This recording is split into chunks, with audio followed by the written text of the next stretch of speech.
Good morning, and thanks for joining us again. It's Monday, the beginning of another week. This weekend was full of a lot of, I would say, sad stories. We are all aware at this time that a teacher was shot dead in his house around 7:45 p.m. He had just arrived home after attending a training program for the pending population and housing census. He was shot in the head and is dead. We are also aware that a soldier died over the weekend. Actually, it happened on Friday when he was heading towards a location. He was in a car and there was robbery on the highway. He was caught in the crossfire and he has been shot dead. This morning, we are also learning that there's a land dispute in the West Gonja area of the Savannah region. One person is dead, 3 are in critical condition, and several people are fleeing that area. We are also hearing that there are lots of incidents related to security lapses in other parts of the country. At this stage, we can only pray, because I've just chanced on a statement issued by the Charismatic Bishops Conference, which is asking government to up the game. Meanwhile, we are aware that the Ghana Police Service says it is going to introduce a league. That league is supposed to assess the performance of all regional commands. And at the end of the day, this will help to ensure efficiency in their operations. The Ghana Police Service again says very soon it will get an air wing. So we have the Ghana Police Service air wing that will be helping to enforce law and order. Again, the Ghana Police Service says they are going to reform their CID department, and this will ensure that they improve their work. As you sit in your home, I'm just wondering what is going through your mind.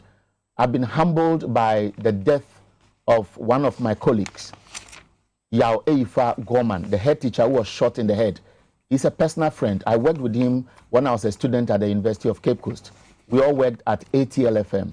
Anytime I visit Cape Coast, sometimes I sleep in his house. I know the family like I know my siblings and their family.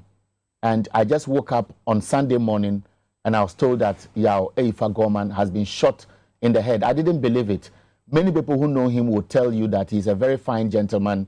He hardly becomes angry, always smiling. And you can only wonder what could have been the reason why an assailant will follow him to his house just at his doorstep and shoot him in the head. Let's pray. And I've just been praying overnight, and I've been asking myself, if this had happened to me, Eric Koku Ahianyo, what will be happening to my children, the 3 children I have? And I know Yagoman has 2 children. I'm just imagining how they are going to live, or even hear the story that a sound of something that looked like a rocket only happened to be their father, whose body was lying in front of their own father's car. And that trauma will be with them forever. I can only hope that some people will help to relocate the family from that house, because it will always be very traumatizing. This morning, my colleague is here. I believe she has her own story.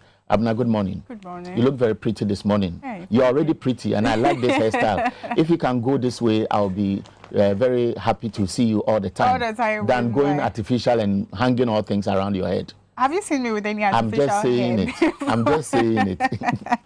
I'm just saying it. Good morning. You look natural. Oh, can you cut it down like Davy?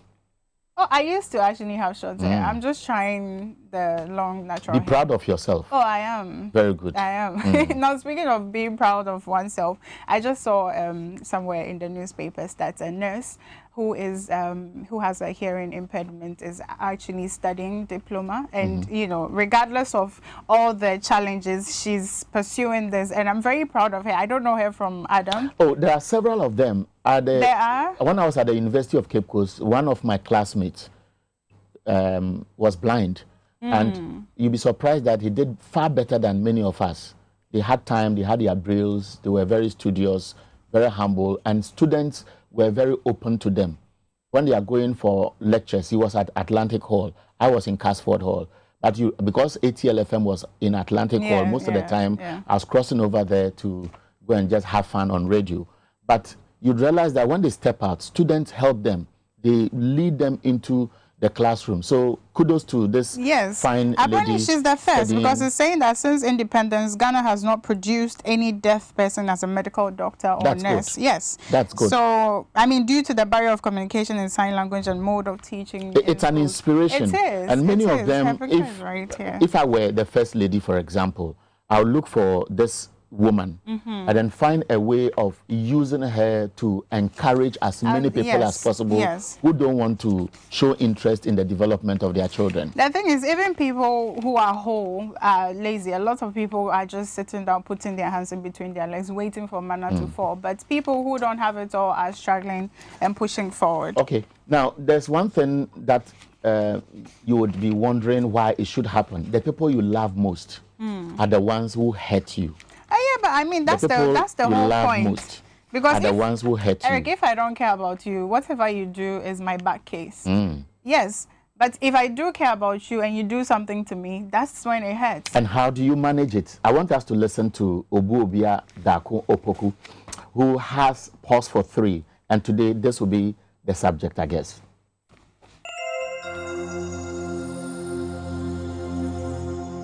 Hello, and welcome to another episode of Pause for 3 Minutes. This morning, we will be talking about betrayal. But before we get into it, let me say a big thank you to TV XYZ, Xyz TV, and to FlexiPay, Endless Possibilities, for your partnership. Do you remember any occasion when you were betrayed? Or an occasion when you were boiling with hot anger? When someone you called a friend or brother acted in a manner that surprised you? Betrayal is never pretty. It is obviously an unfortunate truth that sometimes the ones we love are the same people who hurt us or will be the ones to hurt us the most. We have friends who have shared very private information about us with strangers.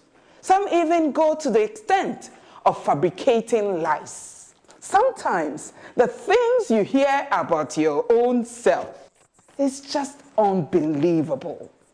With the experience we have all had with some friends and the lessons learned, I personally now deal with people through a very cautious lens. The reality is that each of us at some point in time have betrayed another person's trust. But instead of apologizing, we tend to oil our own ego by pulling other people along to join in the hate. Hear this. If you must hate people, hate them alone. Don't recruit people to hate them with you. Did you hear that? Don't recruit people to hate them with you. And we must also refuse, as a people, to be used as weapons in other people's battles. For some of us, we choose silence as our greatest weapon in the face of betrayal. But it does not mean we will stand in the street and let the same car hit us again. Know who to share your private thoughts with. You may be carried away if you trust too much. Your spirit will always irritate the demons in some people. Once they realize hating you is not working, they will start telling and spreading lies about you. Stay very far away from such people when you discover them, even if that will mean your friendship has come to an end. Take it from me. Some people are willing to betray years of friendship just to get a little bit of the spotlight. Just a thought. My name is Obu Obia Daku, and I bring you Pause for 3 Minutes every Monday and Thursday at 6:40 a.m. on the Morning Update. You can also watch and download previous episodes on Facebook at Pause for 3 and on YouTube at Pause for 3 TV. Pause for 3 is brought to you by FlexiPay. Endless possibilities. So welcome back. You heard it all and lots of messages in there. I took 3 And I will share with you, Abena. Also for audio. That's me. What she said. Usually, I just give the silent treatment, and it works. It works wonders. Yeah, it does. Anyways, we are running out of time. In psychology, they call it an intangible form of punishment. You know, the tangible one is where you spank the child. Yes. Sometimes you keep quiet and let that silence work the person out. Oh, it does. And it works. Yeah. So this morning, I have the Chronicle, the Inquisitor, the Ghanaian Times, and the Herald newspaper. Right. I have Daily Graphic, Business and Financial Times, and the Daily Dispatch. So the Chronicle captures the press conference held by the Minister for Roads and Highways yesterday. He says 6,000 of tarred roads ready this year. Apparently, he says 6,000 of the 11,000 earmarked will be completed this year. 24 major interchanges will be completed by 2024.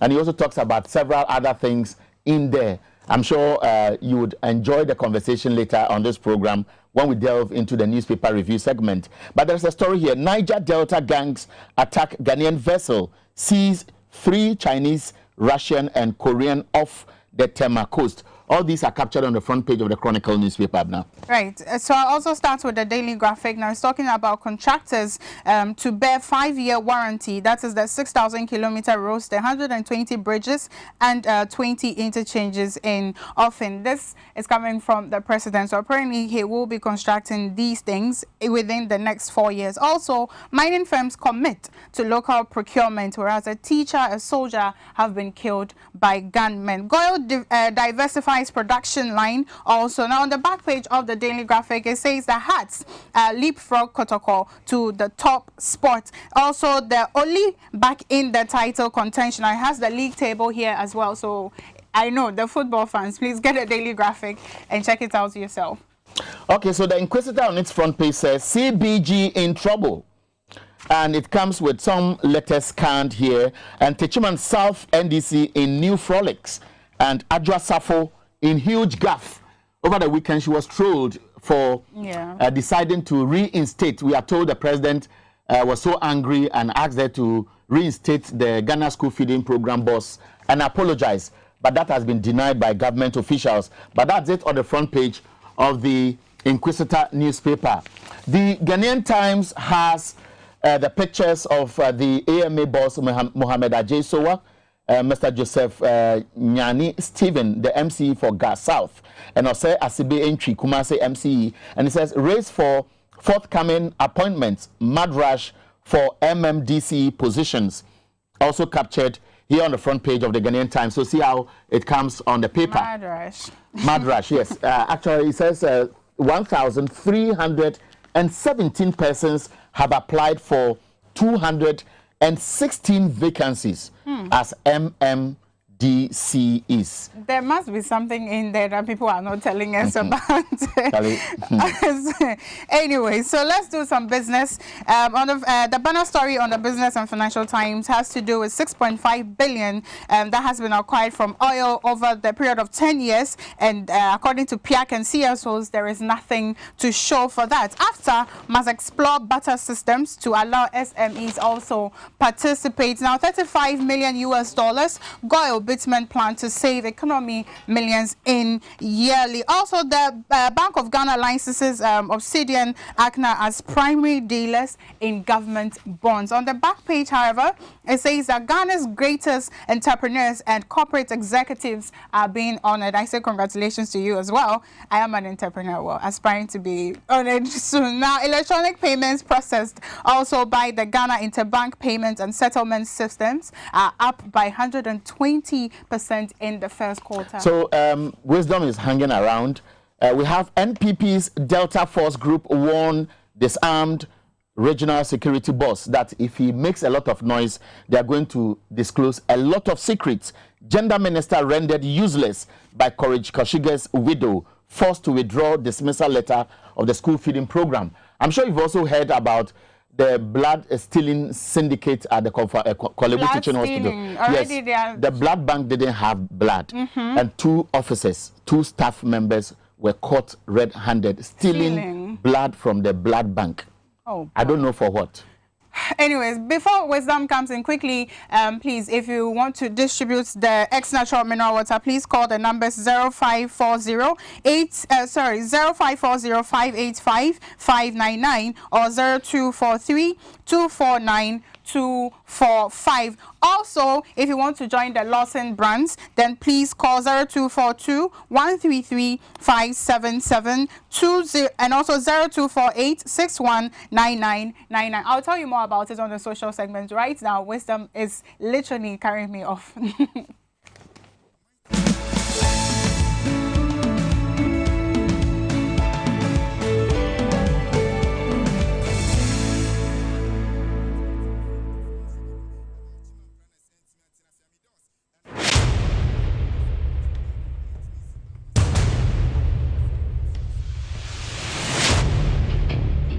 The average human body mass should have at least 60% water for optimal performance in any physical or mental exercise. We can help you maintain it naturally.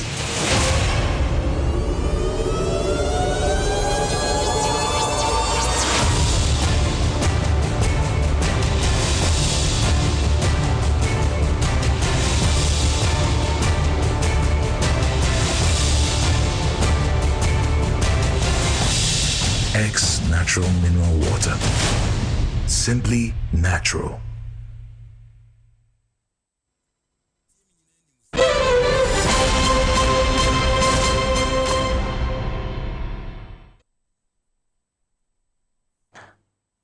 And in this edition, soldiers revisit extra gold mining site, burn more excavators in protest by MPP National Women's Organizer and calls for the community for them to stop the act. Also, land acquired by police administration for staff now at the mercy of sand winners operating with impunity in the Dodowara enclave. And later in this bulletin, Ghanaian forces calls for calm as it begins massive anti-terrorism exercise up north.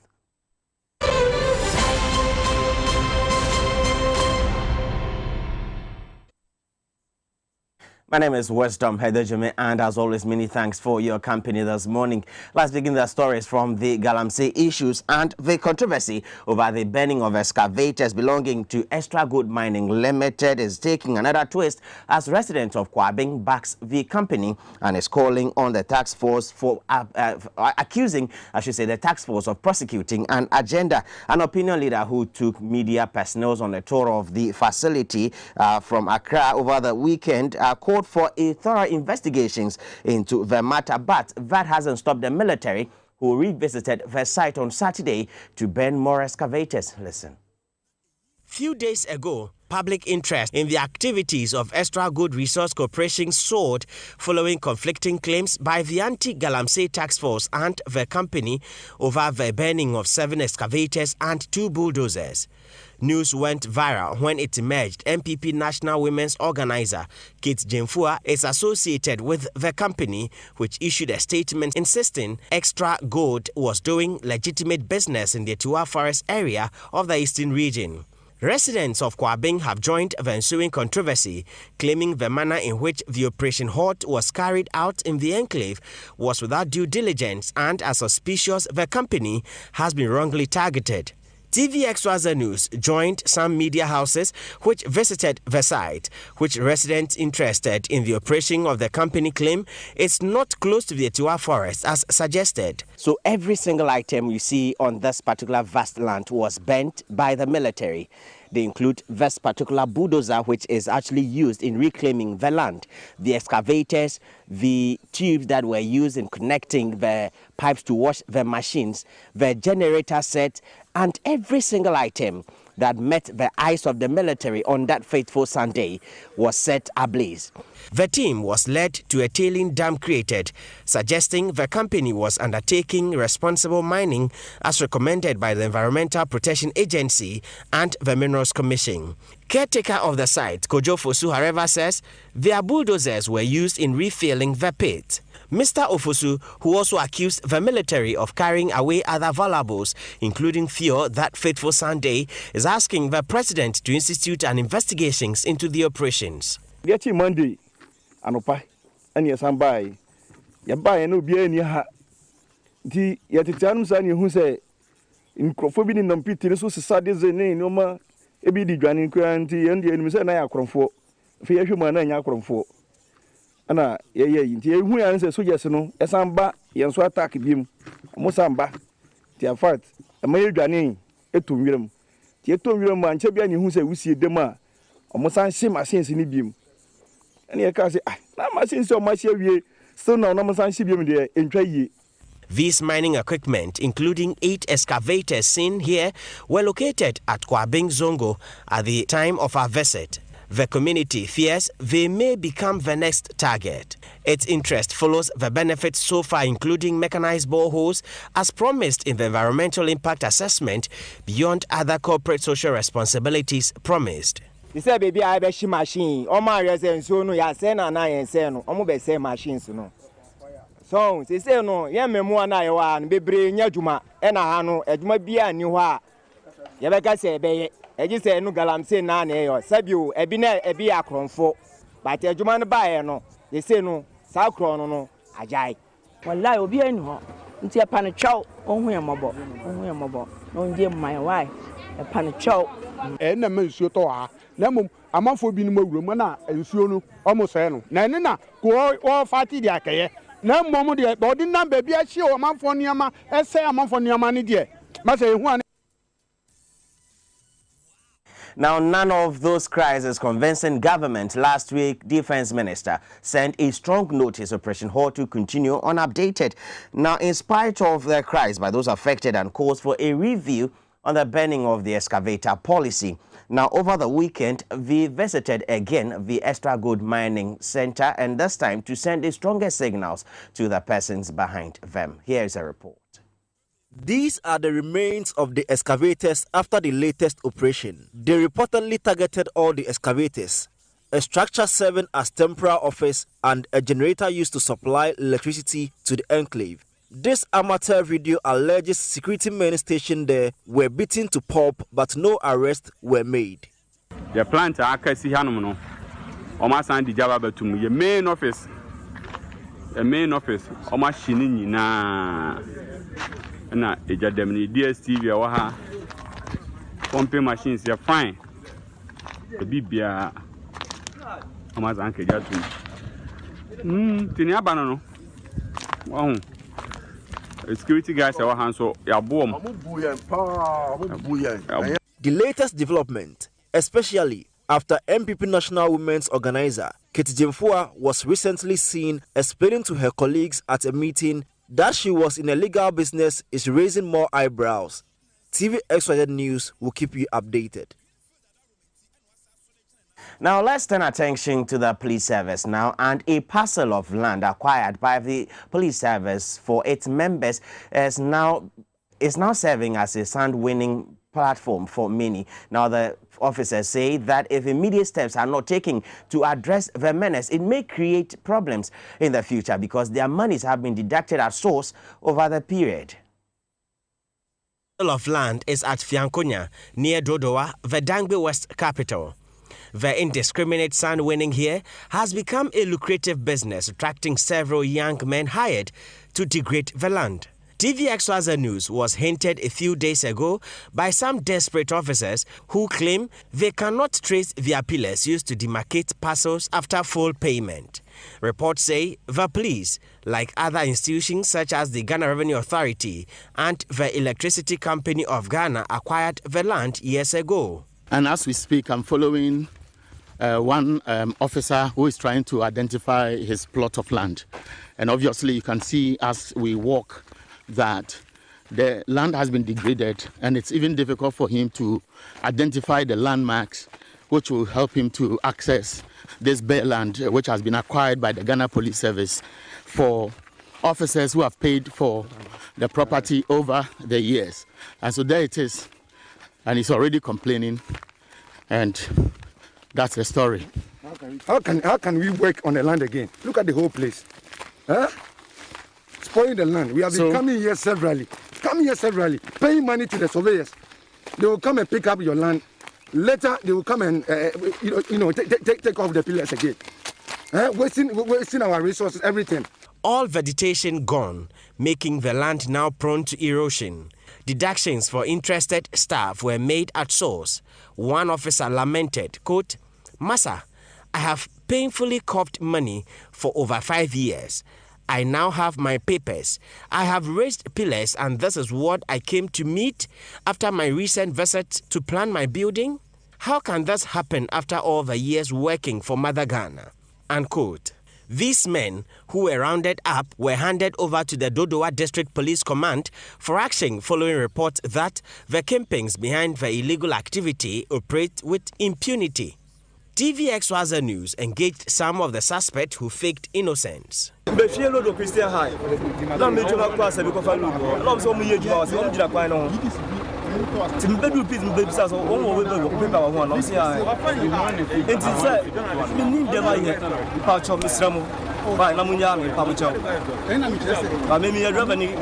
Several acres have been destroyed irrespective of ongoing development by some retired officers who said they have lodged several complaints and effected several arrests, but strangely the suspects are released and they eventually return. But why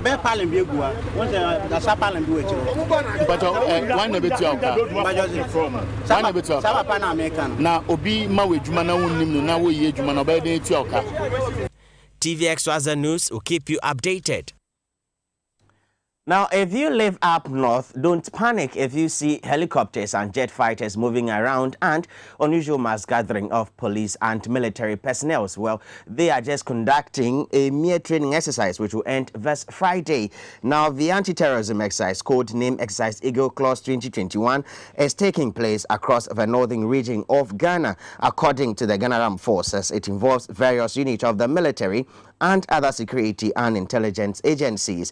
Themed Consolidating Security for National Development, the four-field simulation training exercise is aimed at testing Ghana's preparedness, and it will, among other things, equip troops with the requisite capacity to respond rapidly to contemporary threats. Last week, Ghana Armed Forces served notice and alerted the public, particularly rural folks, not to panic upon seeing unusual mass movement of troops and military equipment.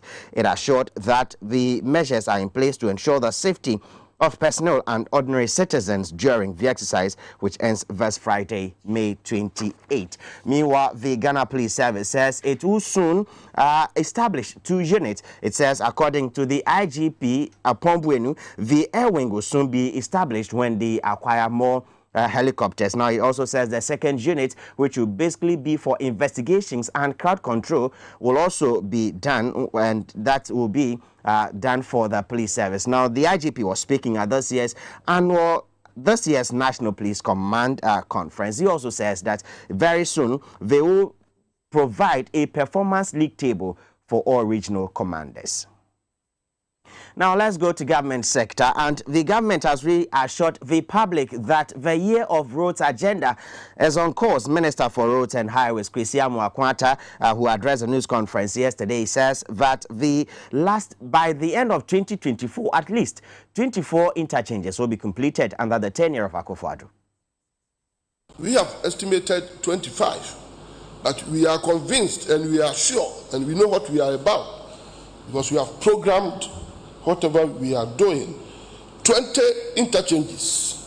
The members of the press mark me down. Say by 2024, 20 interchanges are likely to have been fully completed. But we would have had and would have tackled as many as 25 interchanges in our country. This had never happened in any administration in our country since independence 64 years ago. Now, Parliament, which has been on recess since March 30, is resuming sitting tomorrow. Now, the House, among other things, is expected to receive the report on the collapse of banks and also vet the deputy ministerial nominees. Now, the House has also served notice and informed the public any memoranda on the nominees should reach the clerk by close of day today.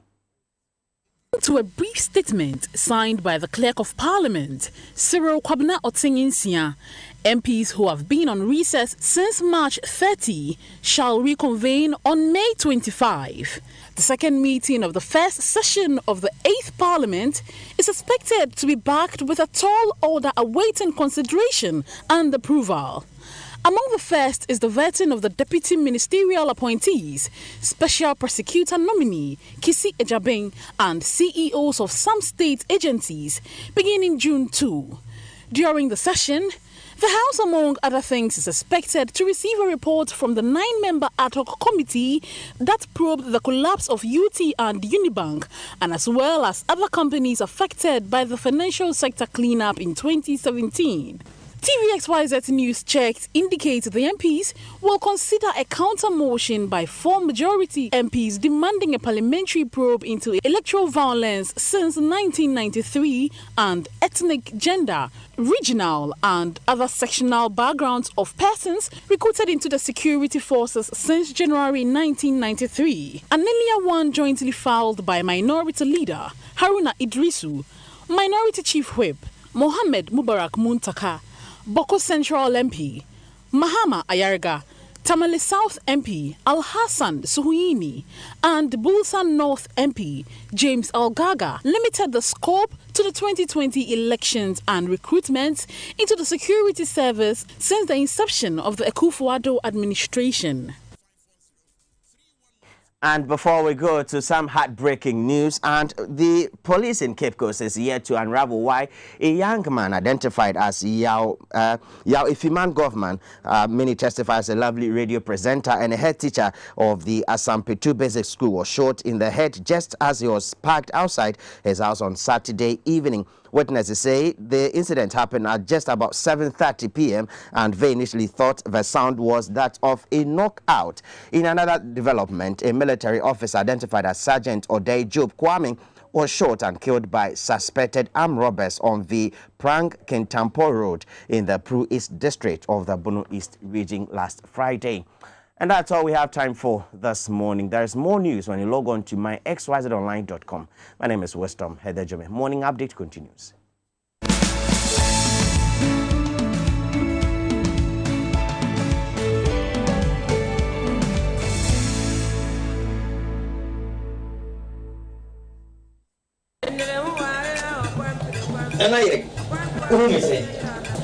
Moye fantastic.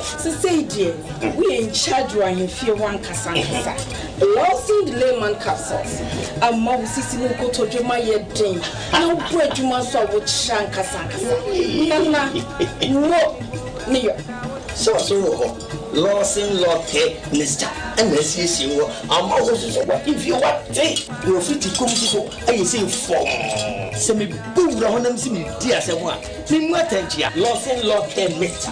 Losing the layman capsule. What your pen more and allow. Losing law care, Mister. Losing delay my capsules. Do you know what you feel? Delay man capsules. A man if you do what they cronkwan and a law care mixture. So I pay for a ma woman no for anyone I want if you do what trains on come. FDA Ashisha Sa a Jedian Kratoimu Adjatumus. Peace of mind is very essential in your journey to success. For Akwesi Papa, peace of mind means having a proper covering over his family. Literally. For Araba, aka Injection Mama, it's about having the funds to complete her advanced nursing course. And as for Corporal Odami, it's as simple as reporting on time for his shifts. Sometimes all you need is a simple push. At Needs Microfinance, we have tailor-made loan packages for salaried workers under the Controller General's Department. With the low interest rate and quick wahala-free process, you are guaranteed of a timely solution to get back that peace of mind, literally in 30 minutes.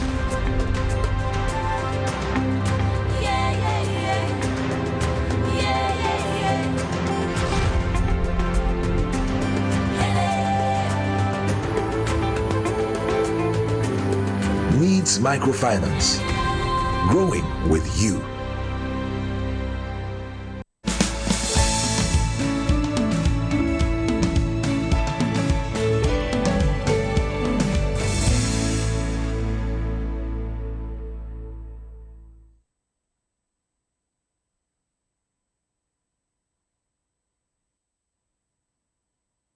Welcome back to the morning update on TV Xyz. My name is Nana Abuna Sewa, and this show, as always, is proudly brought to you by X Natural Mineral Water, Simply Natural, and of course, Black Secrets Makeup, and the Lawson Herbal products as well. Now, here's the thing: if you're a man, and I say this all the time, to be called Mira and not Kofi Papa or Kojo Papa, it requires you performing certain acts. So what I say, you know, if you want to be called Mira or you want to be called darling, sweetheart, husband, please join the Delayman Capsules brand, and you will be called every name that you want to be called. Because I am my own sign check, because you know you are performing in certain areas.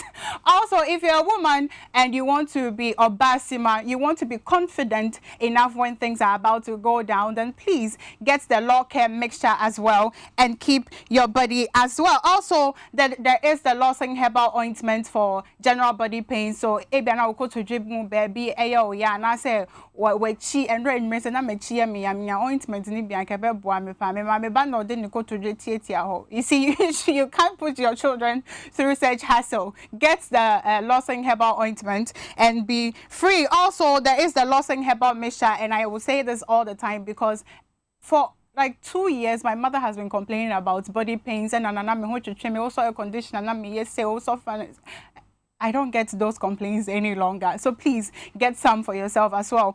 Also, if you want to talk to Dr. Lawson, then please call 0242-133-577 or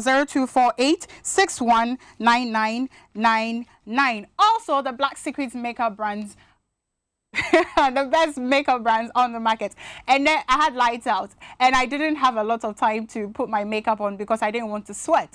And it was the best decision I made using the product as long as I have used it, because it was very easy to dab. I knew I was sweating because, I mean, it was hot, but it helped me a lot. And it was easy for me to dab, put my makeup on, put my eyeliner, my, my mascara, etc. So please get the brand as well. It will make your life easy, and that is why I'm here, to make your life easy. Speaking of making your life easy, if you want to make some extra cash or you want to start up a business in distribution, then please join our X Natural Mineral Water family as well. Please call the numbers 0540-585-99599 or 0243-249-245. And become Obasima in another level. Okay, so now let's get to the matters of the day. This is the social segment indeed. And today I want to find out, so Obida cells is the person allowed visitation? And if the person indeed is allowed visitation, what are the procedures the person goes through? Do they search the person?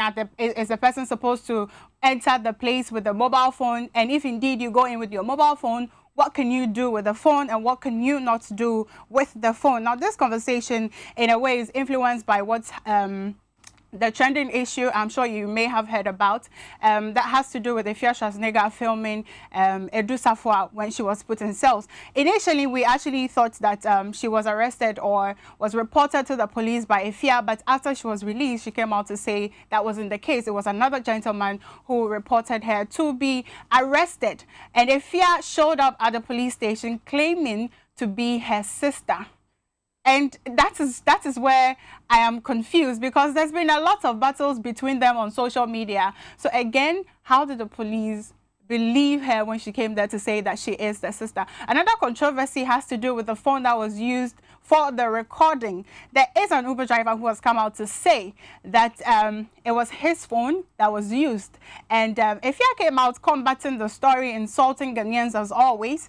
Regardless, the driver came out again, and I congratulate Big Mike for this. I was listening to him yesterday on Adum, and he followed the story basically just to confirm certain aspects of it. And we have heard that the Uber driver apparently was paid 700 Ghana cedis for his phone to be used. This morning, I will be talking to retired Superintendent Nahamza Yakubu to tell us, you know, some of the things, or should I say the do's and the don'ts when you go to the police cells. And then how did she get the confidence to go to the police station and claim, say, she's a sister to Edu Safwa?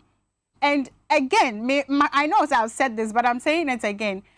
Efia is constantly on social media making noise, and her TV program as well. She's constantly dissing people and talking about other people. And there has been a long-standing feud between the Edusafua lady and her.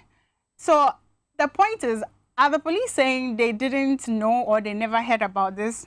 That she walked into the police cells and said, oh, she's my sister. So now what bugs me a lot about the video is that there was another woman who was naked, and Ifya could not even be bothered. She was so blinded by her rage or by her confrontation with Edusafua that she just released the video and not actually considering the what's it called, the woman, the naked woman. Watch the video for yourself and make your own judgment. Can we do a HIV test? Nearest time we know we have one HIV. Why are HIV? Can we do HIV test? Can we do a HIV test? Can we do a HIV test? Nearest time we know we have one HIV. Why are HIV? Can we do a HIV test? Can we do a Yeah, so you saw the video for yourself and you saw the woman. The woman was actually trying to hide, to run away from it. Again, like I said, I want to find out, is there going to be any penalty at all? Is this even allowed in the first place? What are the procedures when you go to visit someone in the cells? How do we verify, or how do we check that indeed the person who is coming to visit the one at the counter back actually knows the person and it's not someone who is there to harm the person? Because of course, if you had something, you know, that she could hurt the woman with, she probably would have, and they wouldn't have known, because I don't know if there are CCTV cameras where the police cells are. Hello, good morning. Because I don't know if there are CCTV cameras where the police cells are. Hello, good morning. Because I don't know if there are CCTV cameras where the cells are. Hello, good morning. Hello. Hello, can you hear me, sir? Yes, it's very faint, but I can hear you. Oh, okay.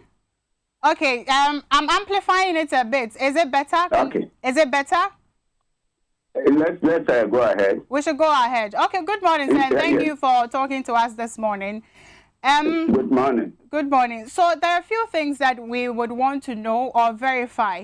When someone is arrested and put in cells, is the person allowed visitation in the first place? Yes, the person is allowed visitation, but it must be under the watchful eyes of the police personnel on duty. As a visitor. Okay, please go ahead. Please go ahead. Yes, like I said that anybody in custody is allowed visitation at regulated periods under the supervision of the police personnel on duty at the time of the visit. All right, so as a visitor, when you go in there, what is required of you? What can you take in there? What can you not take in there? Well, it depends upon how your visit is scheduled. If you are bringing in some, say, let's say, food, you would declare that to the counter officers. And they would critically examine the contents of the food or whatever package that you have brought. It is even allowed that you, the person bringing the food, ought to taste a little bit of the food before it is accepted and then given to the inmate.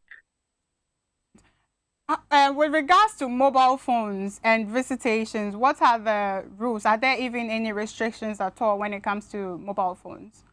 Or no, certainly, you have no business carrying a mobile phone to the cells when it is that you are visiting somebody. One of the very critical things police officers would look out for is to ensure that no mobile phone is carried and it may be passed on surreptitiously to the inmate in custody. And so there is no business having a mobile phone during a visit to an inmate.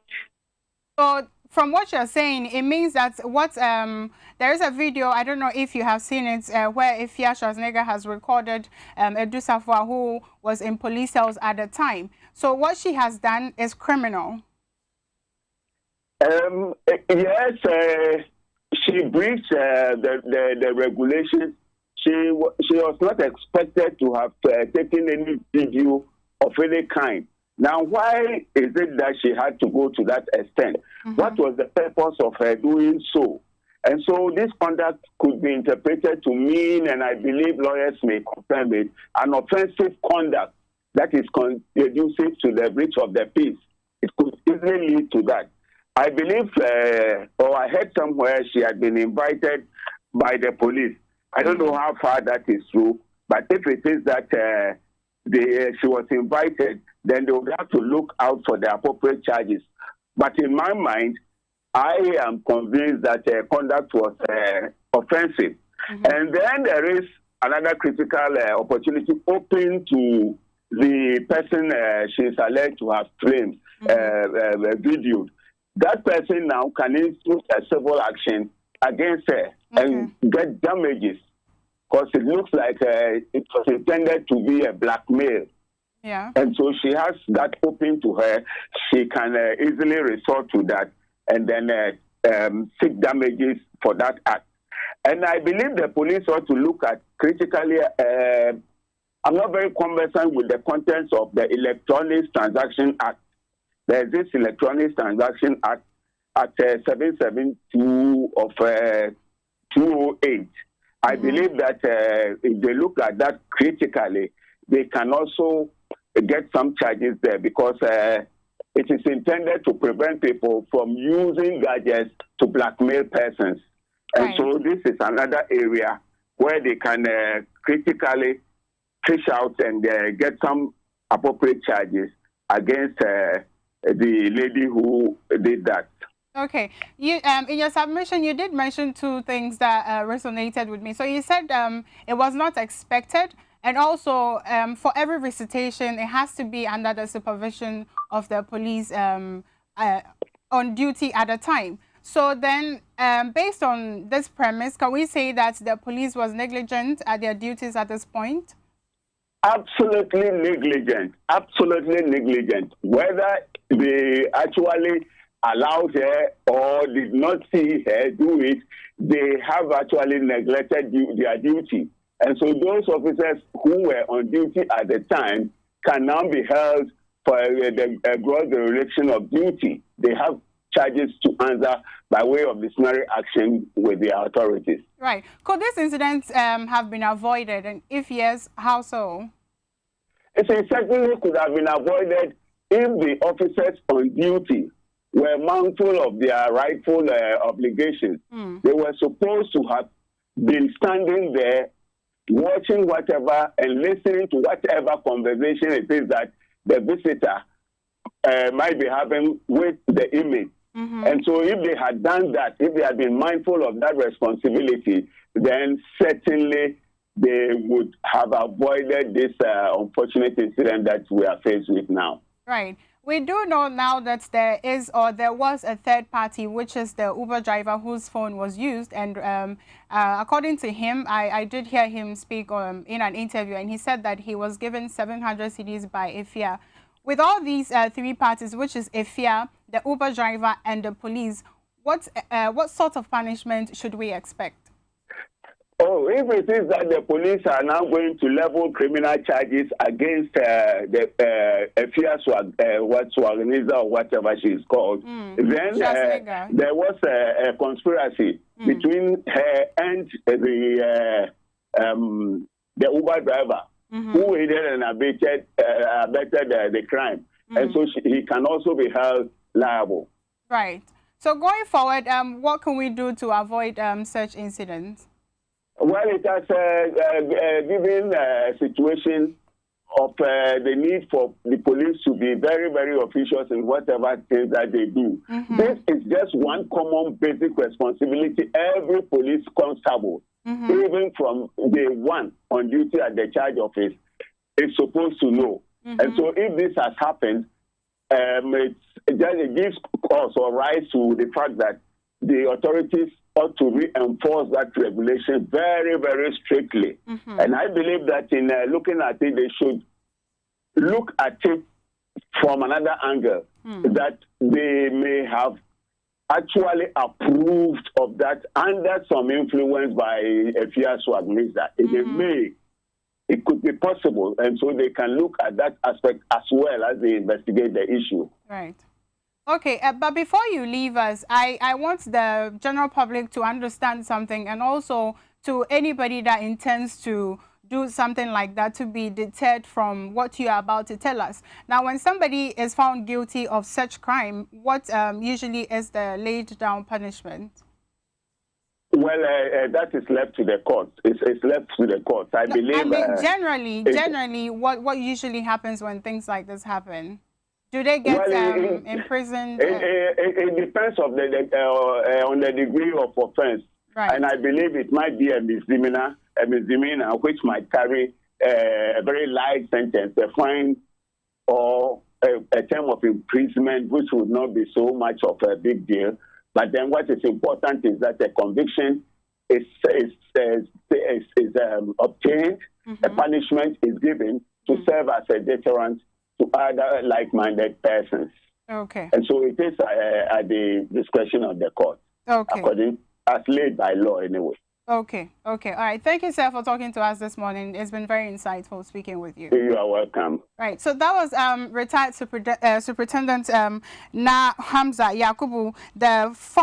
He's a commanding officer of the formed police unit, and you're telling us about some of the security measures or some of the things expected to be done when you visit someone in the police cells, what the police is supposed to do, what you, the visitor, is supposed to do, and if you breach certain things, then it means that obviously you're caught up in the law, and the law will deal with you accordingly. This conversation was inspired by Efia Schwarzenegger's videoing of Edu Safwa in prison cells, where we saw another naked woman in the video as well. Hopefully, justice is served with regards to what we have discussed. Once again, thank you for staying. Please do not go anywhere. Eric Anyanyo will be taking over the chair soon, but before he comes, I want to help you set yourself up. I am someone who always wants to inspire people to do more, because I know that we could always do more with our lives. And so please, if you want to distribute the X natural mineral water, I'm putting the numbers out there again, and I'll take my time so that you can pen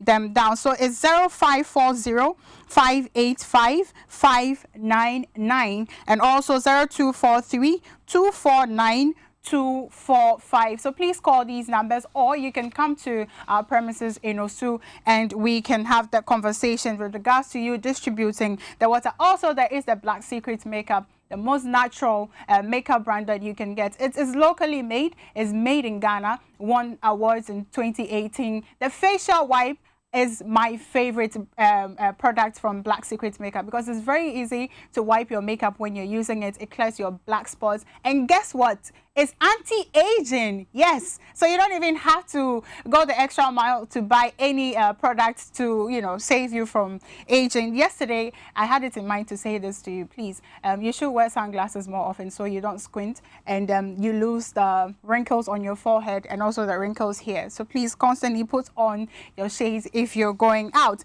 Another brand which always gets me excited because I have proof that it works is the Lawson brand of products. So there is the Law Care mixture for the women, and they care about the men as well. So there is the Delay-Man capsules, and for our mothers, and our grandparents, there is the Lawson herbal ointment and the Lawson herbal mixture for general body pains, which I keep saying that my mother has attested to. Now, if you want to buy in bulk, then please go to Colinak Herbal, Misty Herbal, go to Danny Herbal, Freddie Mains, go to Habme, Apidank, Sewa Herbal Shop, Mampong, and you can also go to Drag Lane or Kainshi, AA Mensa, which is in Takrade, and any leading herbal shop in the country.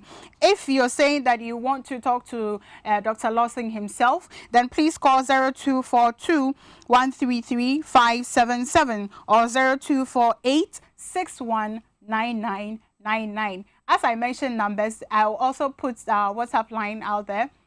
It's 0556 999 999. Please send through your WhatsApp messages, contribute to the show as you have been doing always. We are grateful, and we love you for making the show richer each and every day. Eric will take over soon.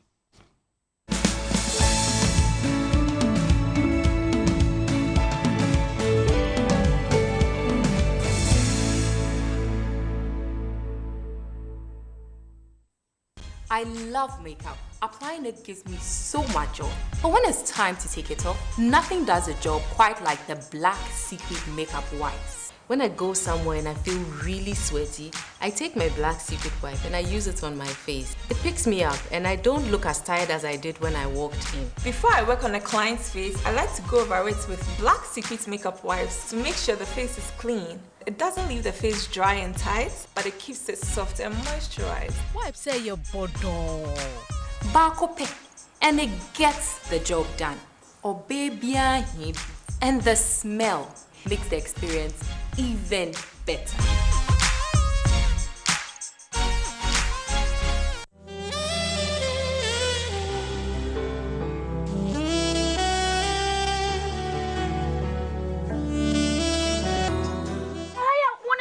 Tell me the tell you. Me want what this say na me sako fa pani. Hey! Kwati adawrumo, me yonko kwati.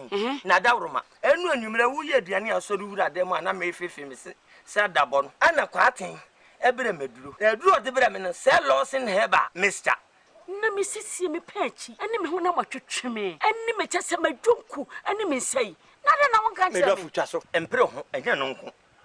Wo de losing heba ointment. Me sisi me kotodwe ni me pechi. Me ho na me yaw. Mintiwa na etwetwe me ni nyina. Me no ye di Israel. Eko me benefit ko mu yaw na ne ha no. Ono bie no. Eko na malaria ne die etu asie de kudi. Lawson Herbal Clinic 0242 133 577. Enye ma pemfo, ema wo ma omanofo. Ene mofra wenya mfie dum. Lawson Herbal mixture.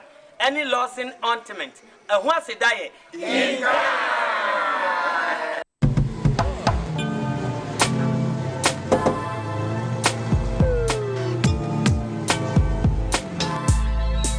Welcome to AutoCheck Vehicle Diagnostic and Licensing Center. I hear my car can be checked here without going to so many hour crash. Sure.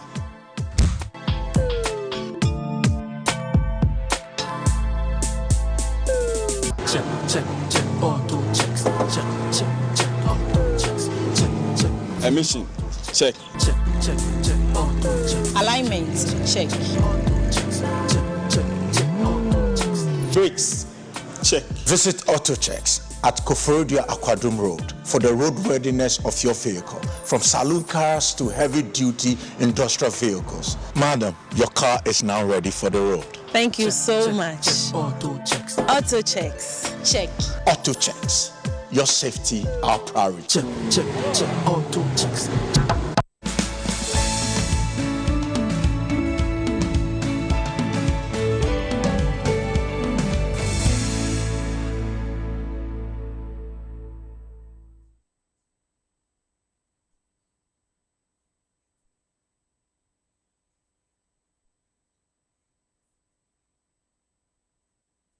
Welcome back. This is TV Xyz. This is Xyz TV. It's Monday, and this is the newspaper review segment of our show. Remember, the show starts from 6:30 to 9 o'clock. We have a segment we show interest in things happening around us. This morning, the conversation was about the police station, suspects in custody, how we relate to them. Many people don't know that when you are in police cells, you are merely a suspect until a court has convicted you before they transfer you from the police cell to prison. And therefore, there's room for you to have engagement with your family. Sometimes people are arrested, their family members don't even know. That is the stage where these engagements go on. I've seen a lot of movies where when that conversation is ongoing on phone, the administration, if it is prison or whatever, they are eavesdropping or they want to hear exactly what you are saying. I've been to police cells several times, visiting people who are suspects in custody, and I have my free-for-all conversation. There's no medium where I have that feeling that somebody is listening. And those suspects, I can go there and give them some information just to try to outwit the law.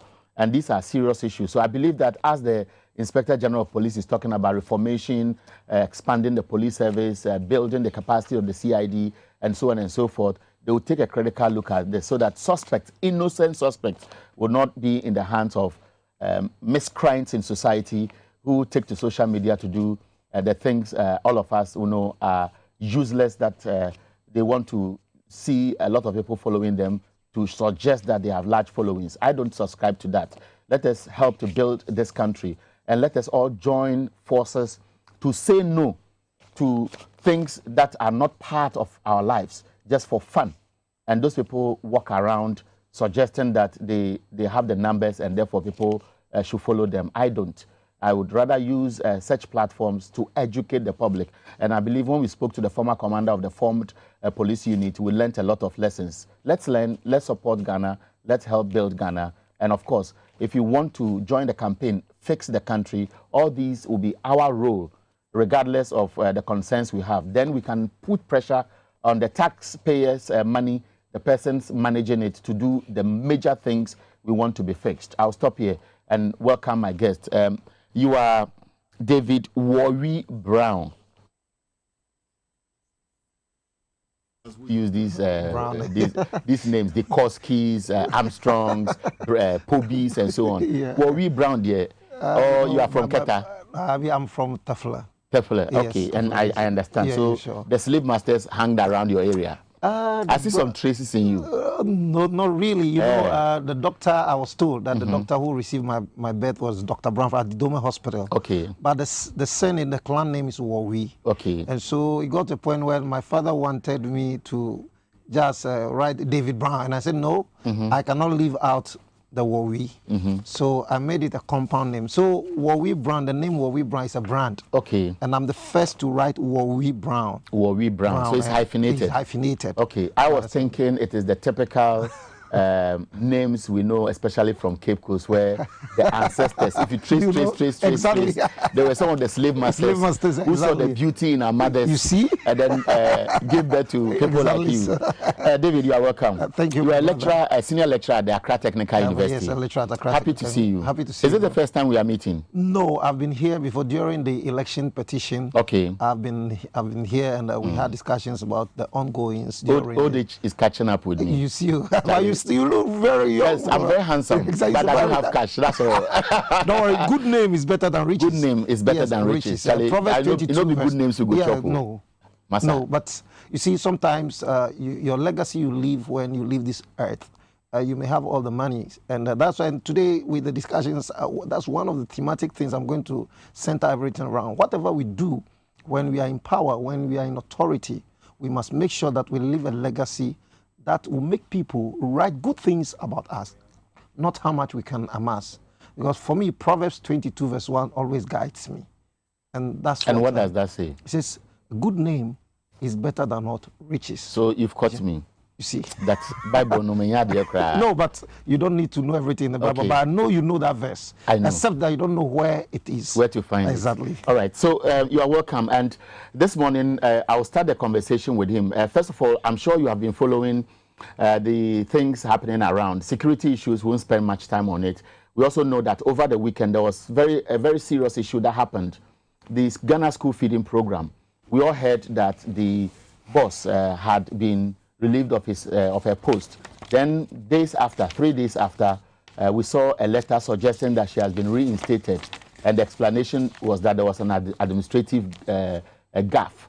And for that reason, she's back at post. It is raising a lot of concern, especially because the Ghana School Feeding Secretariat has an issue.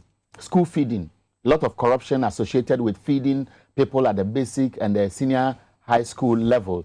And that is why this controversy is generating a lot of public interest.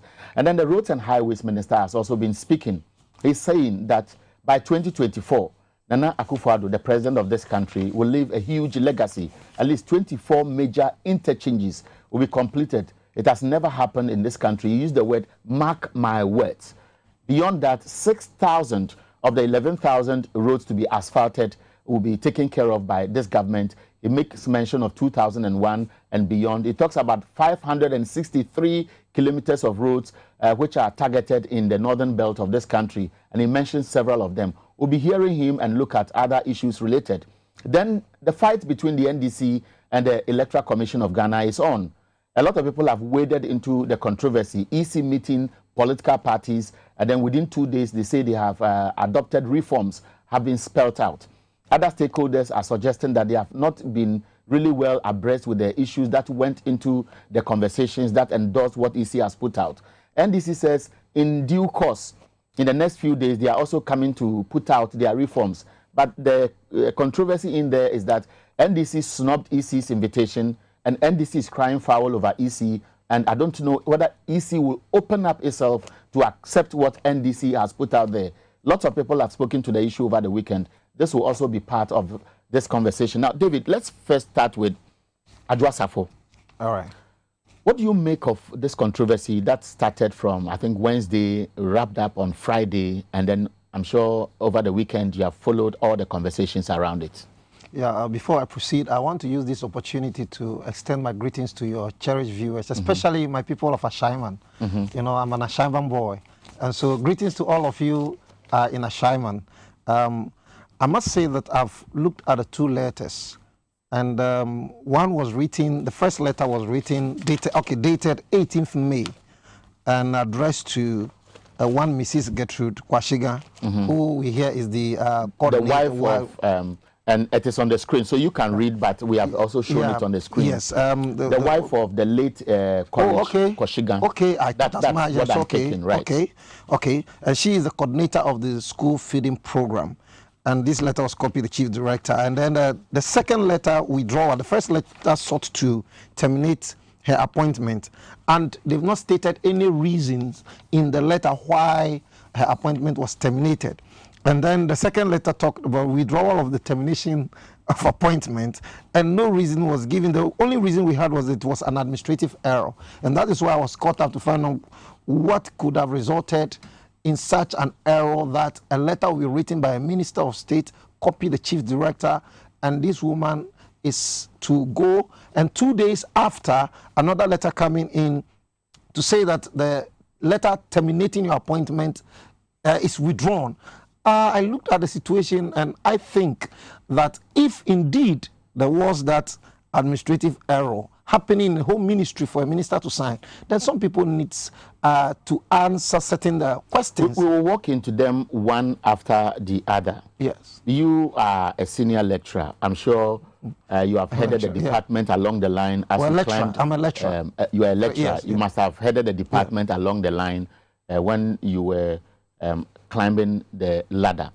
What processes go into a hard decision like what we saw first, when a sector minister will write to a colleague, because the woman was just heading a secretariat, but I believe that she's qualified enough to have become or be made a minister of state. Yeah. And those appointments are carefully chosen, especially school feeding secretariat. Yes. This is tied to the free SHS program.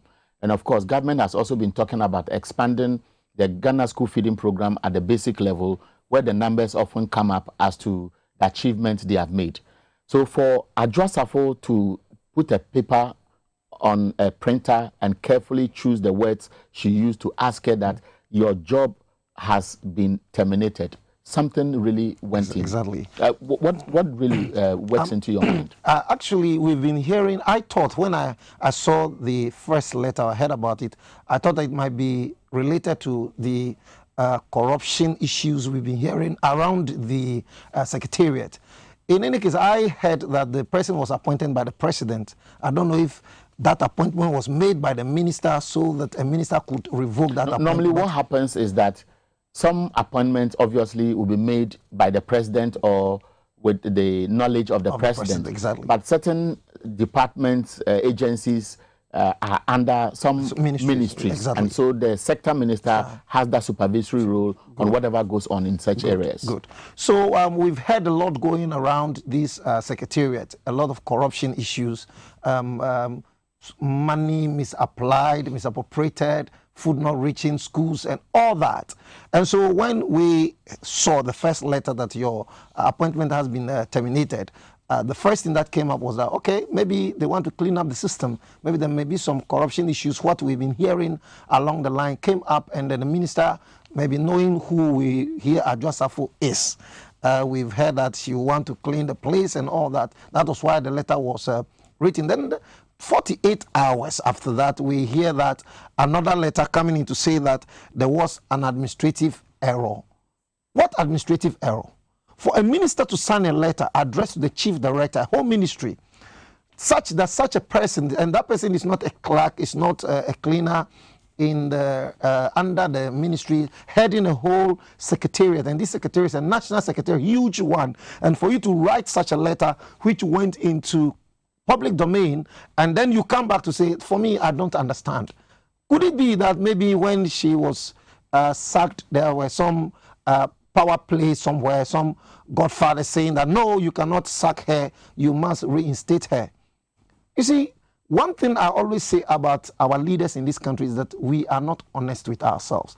If she had come out to say why this woman was being fired, she was being sacked, and then we can be able to interrogate the issues very well and put everything in perspective.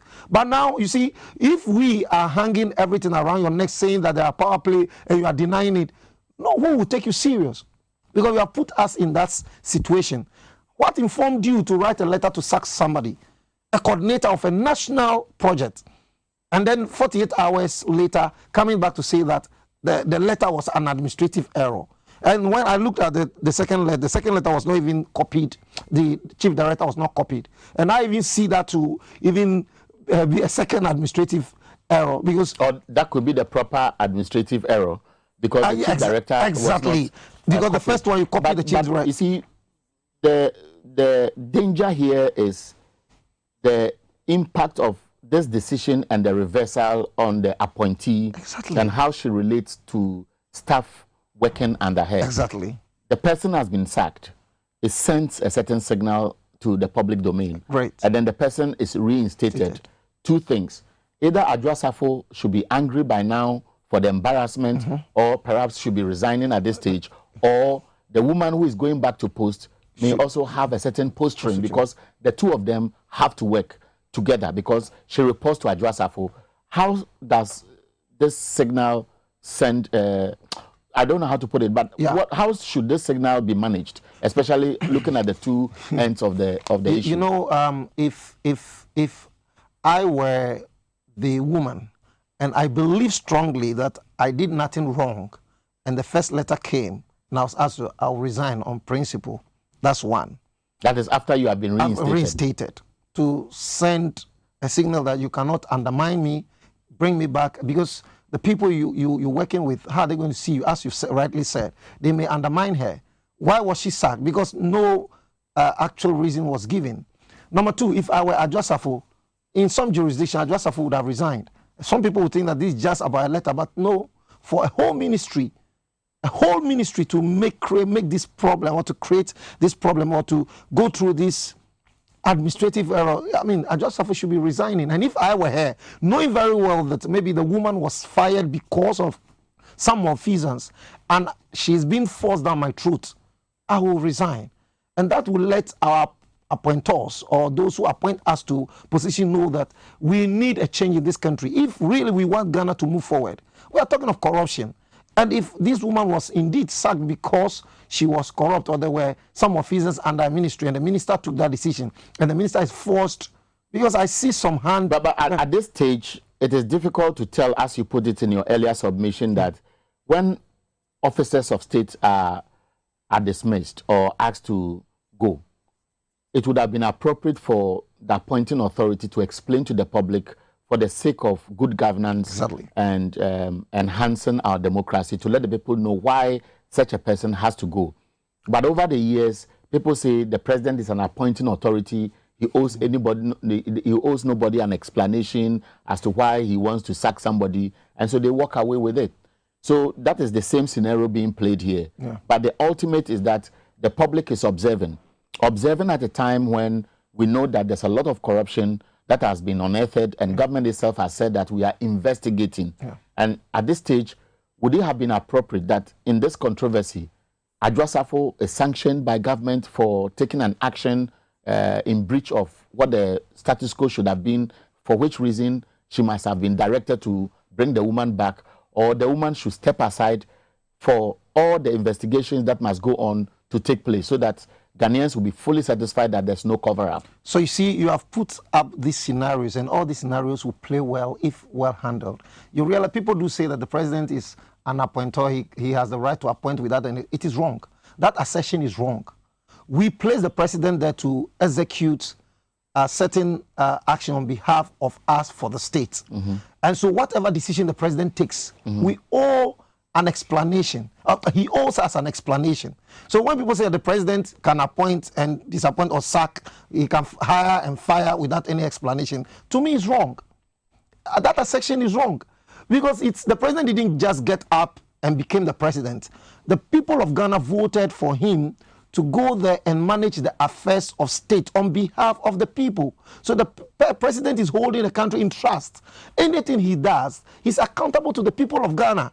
And you see, this thing of leadership, we think that once you become a president, you wield all power, all sovereignty, that no one can question you. It's wrong. And the Constitution didn't say that. So how do we address accountability going forward? Because there are lessons in there to be learned. Yes, Adjosafo may have erred, or she may have been pushed to take a certain decision and then reverse it. But we also know that some appointees see other powerful individuals in government as godfathers or godmothers. How do we ensure accountability if I should superintend over you, yet I cannot punish you or sanction you because you have a godfather who will say, don't touch him? And that's the problem we have in this country. There are systems working. There are processes. Adjosafo is a lawyer, seasoned lawyer for that matter. Adjosafo has been in government, so she's experienced. For her to write such a letter, I don't think that she just woke up one morning and just decided to write that letter. She might have thought through it. I'm assuming, based on her experience, her level of experience, that she would have thought through it and would have come up with such a letter firing the woman. But the reverse of the administrative error, and we need to understand what that administrative error, and that is where you and I may not have anyone explaining that administrative error to her, and that is what raises eyebrows. Now, if somebody is or it would have been a namesake. I don't know. You see, and that is where the problem is. So when you do these things, you create a lot of problems for the system. So we'll leave it there. I don't know what your own opinion is. Remember, you can send us text messages 0556 999 999 0556 999 999. I'm here with David Warwi Brown. He's a lecturer at the Accra Technical University. Let's walk into this issue about the roads and highways minister. Yes. He's making references to what government has done over the years. For me, I find it very interesting and appropriate if indeed many of the things he's spoken about as things done by the current regime are true, especially because Ghanaians have been asking government, fix the country. Government says we are fixing the country. Sector ministers are holding press conferences and they are telling Ghanaians what they have done and assuring them what they intend to do so that it becomes the benchmark for us to assess them. I want us to listen to Kwesi Amoakwata talk about some of the things they have done and what you will see in the near future if government executes their promises. We have programmed to do between 2021 and 2024 11,000 kilometers of road, out of which we are convinced and we are hopeful and we are confident that 6,000 would have seen total completion and the remaining 4,000 would have been at different stages of completion, some of them substantial completion by 2024. This is the program for the road sector that has been put forward by His Excellency Nana Addo Dankwa's government. And let me remind you that between 2017 and 2020, we had done and completed 4,000 kilometers of road. If you come to bridges, we have programmed 200 bridges across the nation, and we have the statistics for each one of them. As at now, and during President Akufo-Addo's first term, as many as 9 interchanges took off simultaneously. 3-4 of them have gotten to substantial completion stage, and God willing, first week in July, His Excellency the President will officially commission the Pokwasi interchange. It would have been brought to a total full completion. And this is a project that's got started from the scratch, from the very scratch, by President Akufo-Addo's government. And this is an interchange which is the first of its kind in West Africa. And the first, if you talk about the whole Africa, the second after the interchange at Durban in South Africa. Kote interchange in Durban, South Africa. This interchange will be open in full to traffic. Now we have started opening some sessions to traffic. But it will be open in full to traffic by the first week of July, when it's scheduled to be commissioned by His Excellency the President. So 9 interchanges during President Akufo-Addo's first term are running concurrently, and none of them has stalled and will not stall until it's completed. By the end of his second term, 20 interchanges in our country would have been built. We have estimated 25, but we are convinced and we are sure and we know what we are about because we have programmed whatever we are doing. 20 interchanges. The members of the press mark me down. Say by 2024, 20 interchanges are likely to have been fully completed. But we would have had and would have tackled as many as 25 interchanges in our country. This had never happened in any administration in our country since independence 64 years ago. Since last year, instruction and directive had been given that all contractors will bear 5-year deferred liability period. And I've given that specific instruction on behalf of President Akufo-Addo and on behalf of government, because that is the standard of the World Bank. So that if you're a contractor, and I've said it elsewhere and I'm repeating it, so if you're a contractor and you don't construct the road by specification and you do shoddy work, and I can tell you we have a number of excellent contractors in our country comparable to any contractors anywhere in the world. But at the same time, I can't stand here as the sector minister that all contractors are good. I can't say so. So now we are moving it to 5 years deferred liability period, because the 12-month deferred liability period, it had existed all this while, gave a lot of people to slip through, because road, however poorly constructed, is likely to withstand whatever shock within 12 months. Then thereafter, government will be saddled with maintenance. So that was the Roads and Highways Minister, Kwesi Amoako-Arthur. And I'm very much interested in one strong aspect of the presentation, the defective liability period, which is going to be extended from 12 months to 5 years. If it's going to be effected, that will be good news. So contractors cannot be engaging in shoddy work. Sometimes you hear complaints that contractors have started work after the first surfacing. People see potholes, they complain. So where the butumen kakrana go so, and and it goes on and on.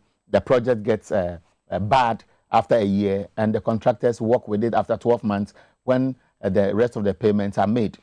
Again, he makes mention of the Pokwasi interchange and says that it will be commissioned in July. I used that Pokwasi stretch only 2 days ago. And after the interchange, between that place and the Insawam toll booth, it is almost like a death trap. Death trap. So what is the fanfare about commissioning an interchange when the orientation about the people at the Ghana Highway Authority and the minister himself, who travels along that stretch to his hometown or to Kumasi and knows that stretch, and by now, before July, when that interchange would have been open, that stretch would have been taken care of through the Nsawam toll booth onto the better part of the Nsawam Eastern, that's Suwum stretch. Then the traffic will not build on that stretch, because even before the interchange is open, the traffic around that stretch is because of the undulating nature of the road. Everything is bazaar. And we are talking about commissioning a project. And the minister talks about the interchanges that have been started. And somebody sent me a text. Is he adding the one at the Takrady Airport runabout interchange as one of the interchanges that government is talking about? So there are positives and negatives in terms of how you want to receive the message. David Wawi Brown is with me in the studio. David, you listen to the minister. Yes. One by one. Contractors have had issues with government. Yeah. Local contractors have not been paid. And as we speak, they are still engaging government for monies that could have been paid as far back as 2017.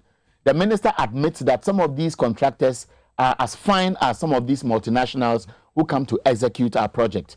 That is one leg of the conversation. Another leg has to do with quality work. And the third has to do with the promises and the confidence government has that by 2024, it would have been executed.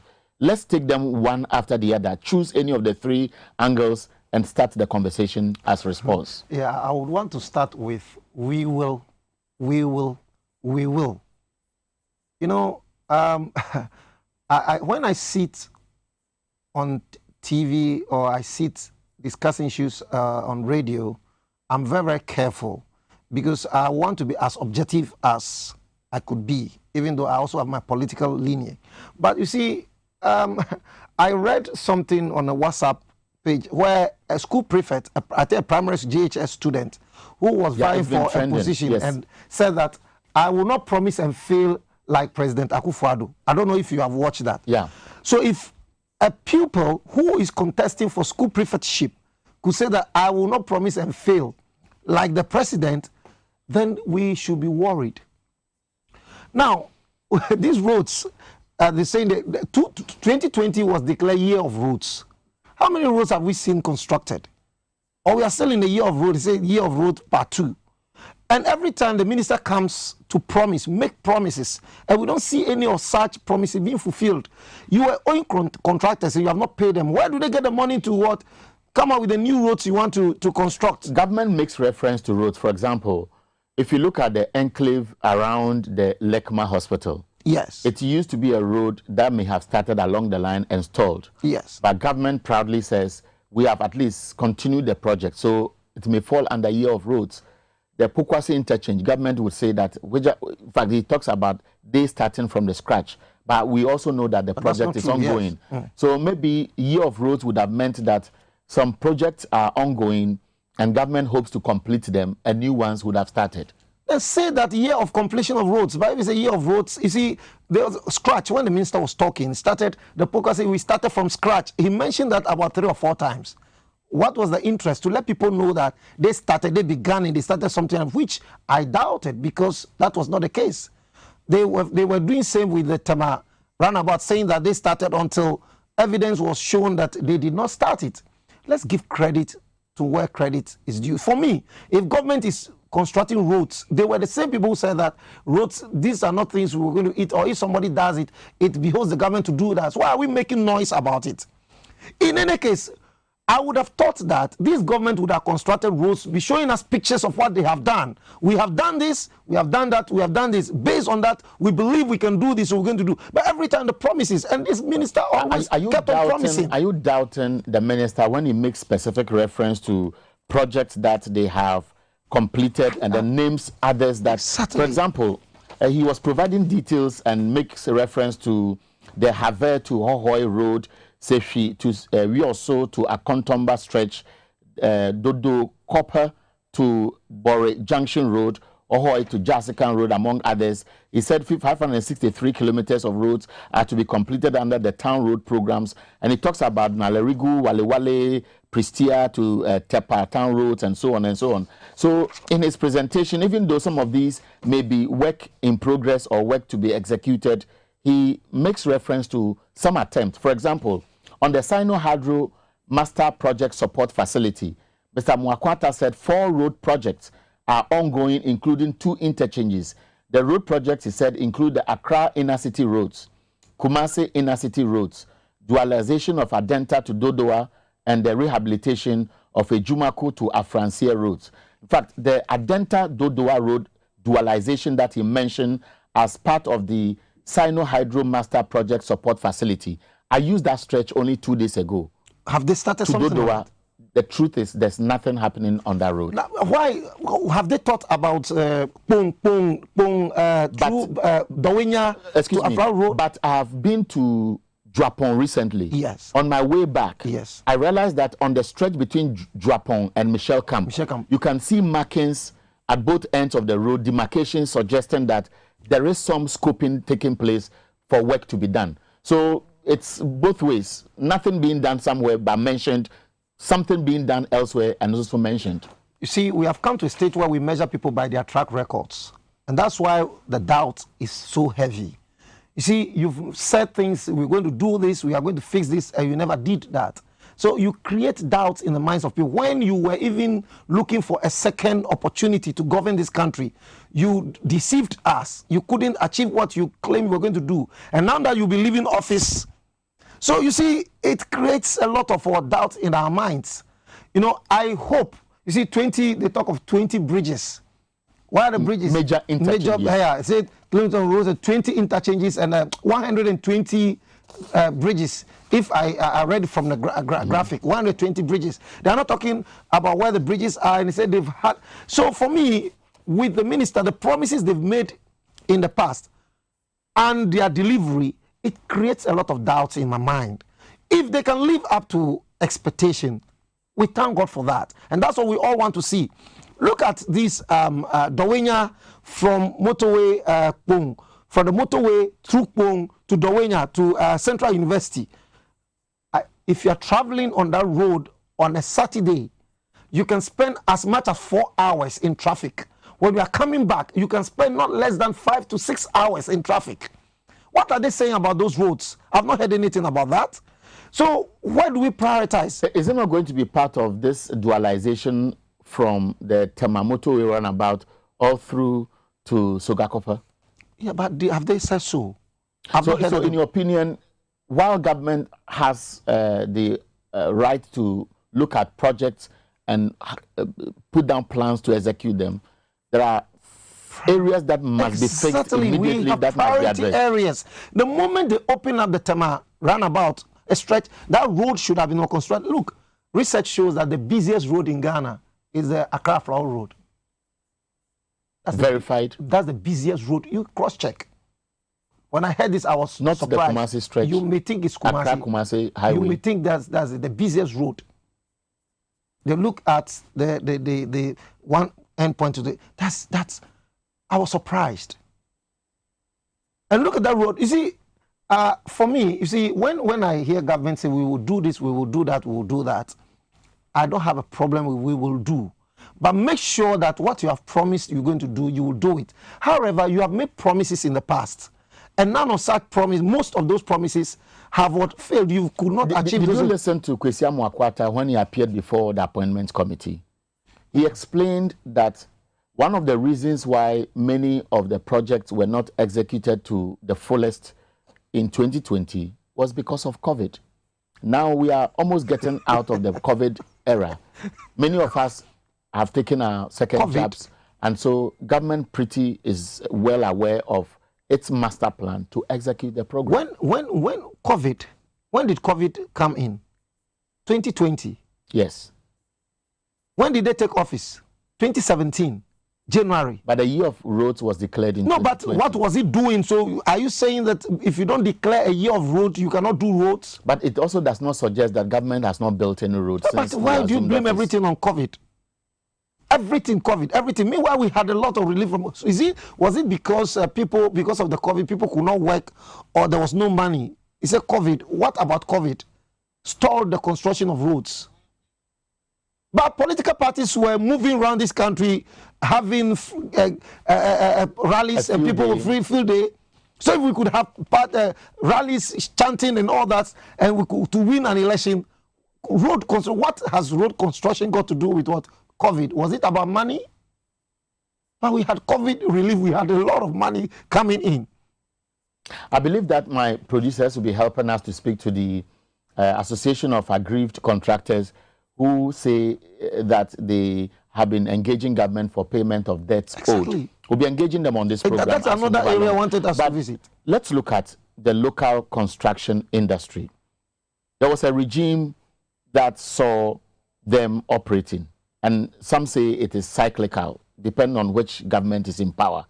And then this rumor went round that some have been targeted and they may never be paid. And over the period between 2017 and 2020, it's been back and forth. Even this year, they've met twice. Last month, they met again with government to negotiate the payment of arrears owed. Of course, government has made some payment anyway. Now, if government is speaking like this, and government is giving the indication that local contractors will be given the needed support, yet on the ground, that is not what is happening. Yes. How do they, or do you expect them to relate to this expectation from government? So that's why I always say that your actions would show whether people should believe what you are saying or not. I asked this question. We are all Ghanaians. You see what happens. I don't want to. I was trying to avoid it, but I want to relate it. What happened to the collapse of the banks? You see, it's the same thing that was being portrayed in the area of our contractors. Because contractors do not belong to my political party, let's treat them so bad so that they can fold up, they can collapse. A lot of contractors lost their lives because monies they should be paid had not been paid to them, and a lot of them are running into debt. I've heard a lot of out of BP, some out of pressure, they died, they lost their lives. Why must we continue as a country this way? Banks, you see, let me use the collapse of the banking sector to relate to this one. We needed they said we need about 9 billion Ghana cedis to resuscitate the banks, or to make sure that the banking sector stood up or was buoyant. We collapsed them and using over 22 billion to clean up. For me, it doesn't make sense. It does not make sense. And I think it's the same thing. You have not paid contractors. Those contractors, why stop them in the first place? You stop them saying that you want to carry out some audits. Up to today, we don't know what the audits say. Have they done their works well? Have they not done their works well? What sanctions will be applied to those who have not done? You said that we have very good contractors. It means that those who have done some work previously, you have assessed their work and you know that they are very good. Why are you not paying them? And you want to introduce new roads. When you have not paid amounts you owe, you want to incur new debts. Why not pay them, make sure they complete what they were doing? Have you awarded the contracts to new contractors, or they are going to continue the contracts? Some of them have been re-awarded. Others have the same contractors going back. For example, if you look at the Eastern Corridor Road, I remember very well that the president visited the Volta region somewhere in June 2018. Yeah. And after he visited the road, the sector minister, Kwesi Amoakwanta, had an engagement with a contractor who had been mobilized to relocate to a section of the road. And he told the president categorically that they had finished the assessment, the contractor was clean, and they were asking the contractor to go back. But what we have picked is that some of these contractors say they are still owed.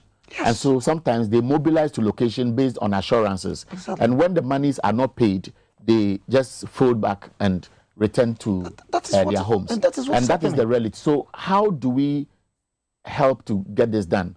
Can Parliament's Select Committee play a role? Should government wake up to the call from the concerns raised by the public? Or we should just live and hope that this time the president means business and they have spoken about breaking the 8-year cycle. And therefore, to the advantage of Ghanaians, they will work hard, fulfill the promises, and break that cycle. Fulfill which promises? Are you fulfilling the promises because you want to break just an 8-year cycle? But at the end of the day, that's the yardstick we use to measure them. But that's not the only yardstick. If you have been in power for 8 years, we'll compare you with somebody who has been in power for 4 years. Somebody has been in power for 4 years, has done so much. And you have been in power for 8 years and you couldn't do half of what someone did within 4 months. Taking the loans you have taken into consideration. We have to marry these things. It's not just about getting to the end of our tenure. We have done roads and all that. Let's measure. Let's see if there are two evils. Which is the better evil? You must look at those situations and then marry. You see, and this is where sometimes I get worried because we as intellectuals, you see, we do not speak the truth in this country. We are not honest. Our leaders are not honest. And it worries me a lot. And see, to be in politics, my brother, I'm a politician, so to speak. But I've realized that if you want to succeed in politics, you must learn how to lie to people. What are you suggesting? Because you are making, see, today, because of social media, it is difficult for politicians to lie. Or maybe Ghanaians are not smart enough to see the lie. The MPP claims that they have done so much and they have been endorsed by Ghanaians. And that is why President Akufo-Addo is back in office.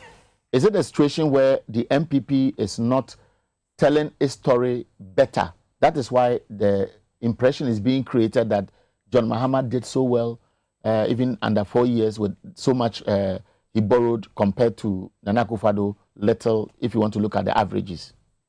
My brother, you see, we all know what happened during these elections. And as a lawyer, I do not want to go into some of these details. If you were you lost over 40-something seats in Parliament. You were leading about some 40-something or 50 MPs, and you lost almost all those seats. It should tell you something that you have not done well. And we all know what happened during these particular elections. And we have that issue to discuss about the Electoral Commission, the role the Electoral Commission played. That's what I want to walk into after and this that Electoral Commission, the role they have played up to today, we don't know the actual results for me. Because the results that was first put out there was wrong. The corrected figures, we don't know which of the figures correct. So let's not say that Ghanaians have endorsed this government and all that. There have been a lot of schools of thought. And for me, from where I sit, I know that I can say without any equivocation that this election, there were challenges. And I don't think that I want to speak to a colleague of yours. It's called Professor Ransford Jampo. He's waded into this controversy about EC and the NDC. Yes. And of course, the NDC has been speaking about EC's reforms. And Professor Jampo said, I want to read categorically some of the things he has been speaking to. He says that the NDC has a legitimate case.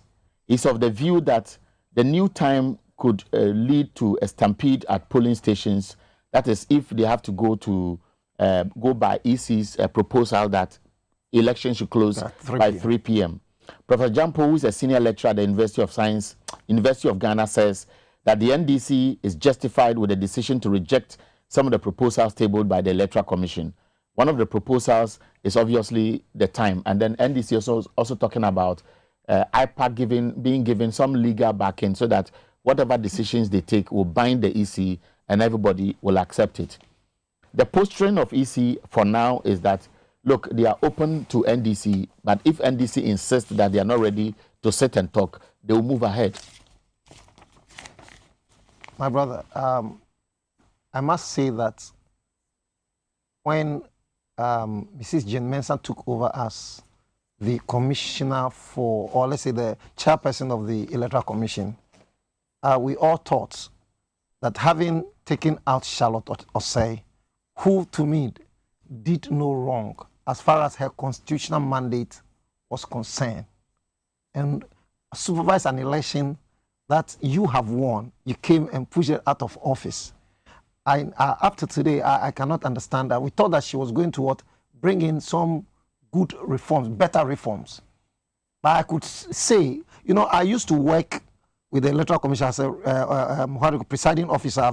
I've been in 3 elections. So you understand the processes? I understand the processes before I joined mainstream politics, so I have to give up that. And I'm so much disappointed because IPAC meetings, you go there and it's as if we have an information for it. This is it. Take it or leave it. And on several occasions, people have come out to say that that was not the decision that took place at the IPAC meeting. But the Electoral Commission comes to profess those as if they were the decisions. Number two, you see, how do you say that we should close elections at 3 p.m.? What informed that decision? What are the reasons given for that? Now, you are not giving those reasons. Your colleague is on the line. Okay. Professor Ransford Jampo, good morning. Prof, good morning. I think they are working the lines, but I'm told Professor Ransford Jampo is on the line. Prof, good morning. If you can hear me, you can respond now. Okay, so let's continue the conversation. Yes. I believe that they will try to raise it. And so for me, with what Prof had said, is in line. I mean, we have been having elections we have had 7 elections. We close at 5 p.m. Even closing at 5 p.m. during those elections, we think that people think the time should be extended. And you are saying that you are bringing it to 3 p.m. What informed that decision? Okay, let me go to Prof now. Prof, good morning. Good morning. Yeah, Prof, it's been a while. My name is Erica Hianyo. You are Professor Ransford Jampo. Your name is bigger than mine. How are you? I'm fine. Charlie, we talk, Cheo. You there? Minding my own business. Mind your own business. Prof, I think you are an influential body in this country, and you have joined public discourse in many areas. The Electoral Commission is key as far as Ghana's peace and security is concerned, good governance, and who manages our public purse is concerned. At this stage, the NDC is at war with the EC, and the conversation is about reforms. You have made a statement. First, let me take your opening remarks. How do you walk into this conversation that seems very controversial? I don't think there is controversy about anything. I've followed electoral politics from the one up to now. I have worked as a coordinator of the IEA Ghana Political Parties program for over 10 years. I was a member of the first ever set up Electoral Reforms Committee of the Electoral Commission, and we did extensive work on electoral reform. I'm also a key watcher of what is going on in Ghana. I watched the Supreme Court election petition in 2013. I've watched what went on in 2021. And so I am aware of so many issues relating to the relationship that exists or that might exist between political parties and election management body, the Electoral Commission. And I had just written a paper and predicted that it's going to be difficult for us to do quite serious electoral reforms after the 2021 election petition, given what happened at the Supreme Court during the election petition. In my view, what happened at the election petition demonstrated tacitly that all went well with the 2020 election process. And so if all went well in the 2020 election process, then my argument was that there will be difficulty in establishing the basis for any roundtable discussion to brainstorm on proposals for electoral reform. If it is not broken, you don't fix it. And so how are you going to tell all to come on board to discuss electoral reform matters? Remember, or don't forget that in the post-2013 electoral reform processes, the Supreme Court gave some recommendations. Orders. The Supreme Court gave marching orders to the Electoral Commission to embark on serious electoral reform. And the Electoral put in place an Electoral Reforms Committee, and that committee had membership from all the political parties and civil society organizations. I served on that committee. with Asidun Ketia and Kwabne Japon and other members. And so we came out with holistic proposals that have received input and cooperation from all across the political divide. When we submitted our proposals to Afarijan, he accepted all the proposals apart from one, a no verification, no vote, and he gave his own reason that it would be difficult for you not to disallow a known team who is not able to be verified because of whatever reason. But he accepted all the proposals, partly or most importantly because of the fact that he all the political parties agreed to do their proposals and all that. He was supposed to be working on that proposal, but he left. Now, Charlotte Osei came. Immediately, Charlotte Osei came. You know, he also got himself started with so many other issues, whether the symbol of the commission, and before we realized there was a 2016 election. And so the 2016 election was held without any implementation of the key electoral reform proposal. So my view is that the successful conduct of the 2016 election was as a result of some form of a political miracle. Now, after 2016, I was thinking she was going to put in place the reform proposal, but she was booted out. Now, afterwards, G. Mensa and Bosman were also brought on board, and then immediately their task was to conduct the 2020 election. So I'm sure they also didn't pay attention to the electoral reform proposal. Then, after the 2020 elections, we heard that they are talking about other reforms. So my first instinct was to call the office of the Electoral Commission and to find out from them what has happened to the voluminous reform proposals that we submitted to you way back in 2016 and all that. And I was told that a committee will be put in place to look at that. But what they were talking about had to do only with the 2020 elections. And yeah, they came out with some proposals that I agreed to, and then some other proposals that I found quite difficult to agree. And so the ones that you were talking about, for instance, the conduct of elections between the hours of 7 to 3 p.m., I thought it was something that was unthinkable into my mind, because there are certain challenges that have been with our electoral processes from 1992 up to now. No electoral commissioner or no electoral commission has been able to deal with those challenges. Mm-hmm. Number one is the late start of polls. Every election is plagued with this challenge. You may have some areas starting on time, but you also have reports of some areas starting late because there was accessibility and so late arrival of voting materials and all that. Okay, so sometimes we'll start elections as late as 11 a.m. And so if somebody is going to start elections at 11 a.m. and you are asking the person to close at 3 p.m., and what are you trying to do? You are going to, there will be stampede in the area, and at the end of the day, the whole process will be chaotic and all that. And so not until we deal with the problem of late start of polls that has plagued, the conduct of our elections from 1992 up till now, you cannot be talking about cutting short the time for the conduct of elections. Okay. And I heard the NDC rejecting that proposal too, and I said, well, it makes sense for them to reject that proposal. Now, Prof, I wanted to come in briefly because there are several strands to this conversation. First of all, NDC is talking about IPAC and whether IPAC should be given some legal backing.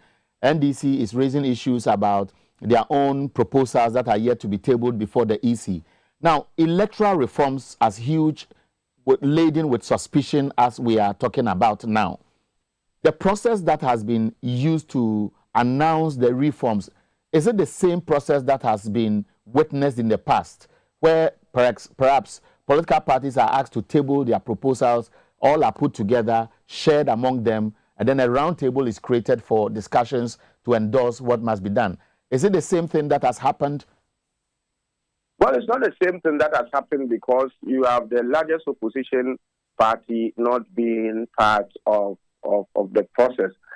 Previously, before the 2012 elections, what happened was that some of these proposals will be discussed by all of them at IPAC meetings, and then the decision will be taken by all of them. The Electoral Commission will work with that decision. And subsequently, or post-2012 elections, you had all political parties and civil society organizations being asked to submit proposals for electoral reforms to the Electoral Commission. Soon afterwards, I think there was an IPAC meeting. Then the Electoral Commission, together with IPAC, decided that let there be an expert committee that will look into the proposal with a view to advising the Electoral Commission and all that. So that's how come the Electoral Reforms Committee was established and all that. So this one is quite new. You had Electoral Commission convening an IPAC meeting or retreat without the largest opposition party, and then afterwards articulating some proposals for consideration on electoral reforms. It's quite new, and so I found the response of the NDC also as to be expected, but then also quite new. This is the first time you have the opposition party also firing counter proposals for electoral reforms in the air to the Electoral Commission and all that. But I think these things are not helpful. Generally, the Electoral Commission, and please, I use the term Electoral Commission generically, as in from 1992 up to now. Right. The Electoral Commission has been relationally incompetent in dealing with the opposition. They have not been able to find a way to deal with the opposition in a manner that will give the Commission itself its institutional piece it needs to work. They haven't been able to do that. It's always been an assertion of their mandate, and the opposition has always also stuck to their ground. And these things have brought about some rancor and acrimony in terms of the relationship that exists between the Electoral Commission and the opposition. But there is a way to build bridges, and there's a way to cement the relationship between the Electoral Commission and all its stakeholders, particularly between the Electoral Commission and the opposition, in a manner that will bring about peace, so that we will all work together to improve and fine-tune our electoral process. This way can be found and it can be achieved. But I think it is just a display of a certain weakness for you to try to build that relationship, and when you hit the snap, then quickly you assert your mandate and all that. The Electoral Commission without its stakeholders is nothing. Ask this question, and most especially because of the posturing of the two. Should there be a third party that should help to resolve this, to reduce the tension and perhaps to pack the best way forward? Yeah, but you see, like I said, it's been from time immemorial. The relationship between the opposition and the Electoral Commission has always been frosty. And it appears that the Electoral Commission on its own, or the opposition on its own, they both are unable to build bridges with a view to cementing the relationship that is expected to subsist between them. And so we should know that the stakeholders in the electoral processes are not only the political parties and Electoral Commission. Civil society organizations are also stakeholders in electoral processes. Development partners are also stakeholders in electoral processes. Opinion leaders are also stakeholders in the electoral process.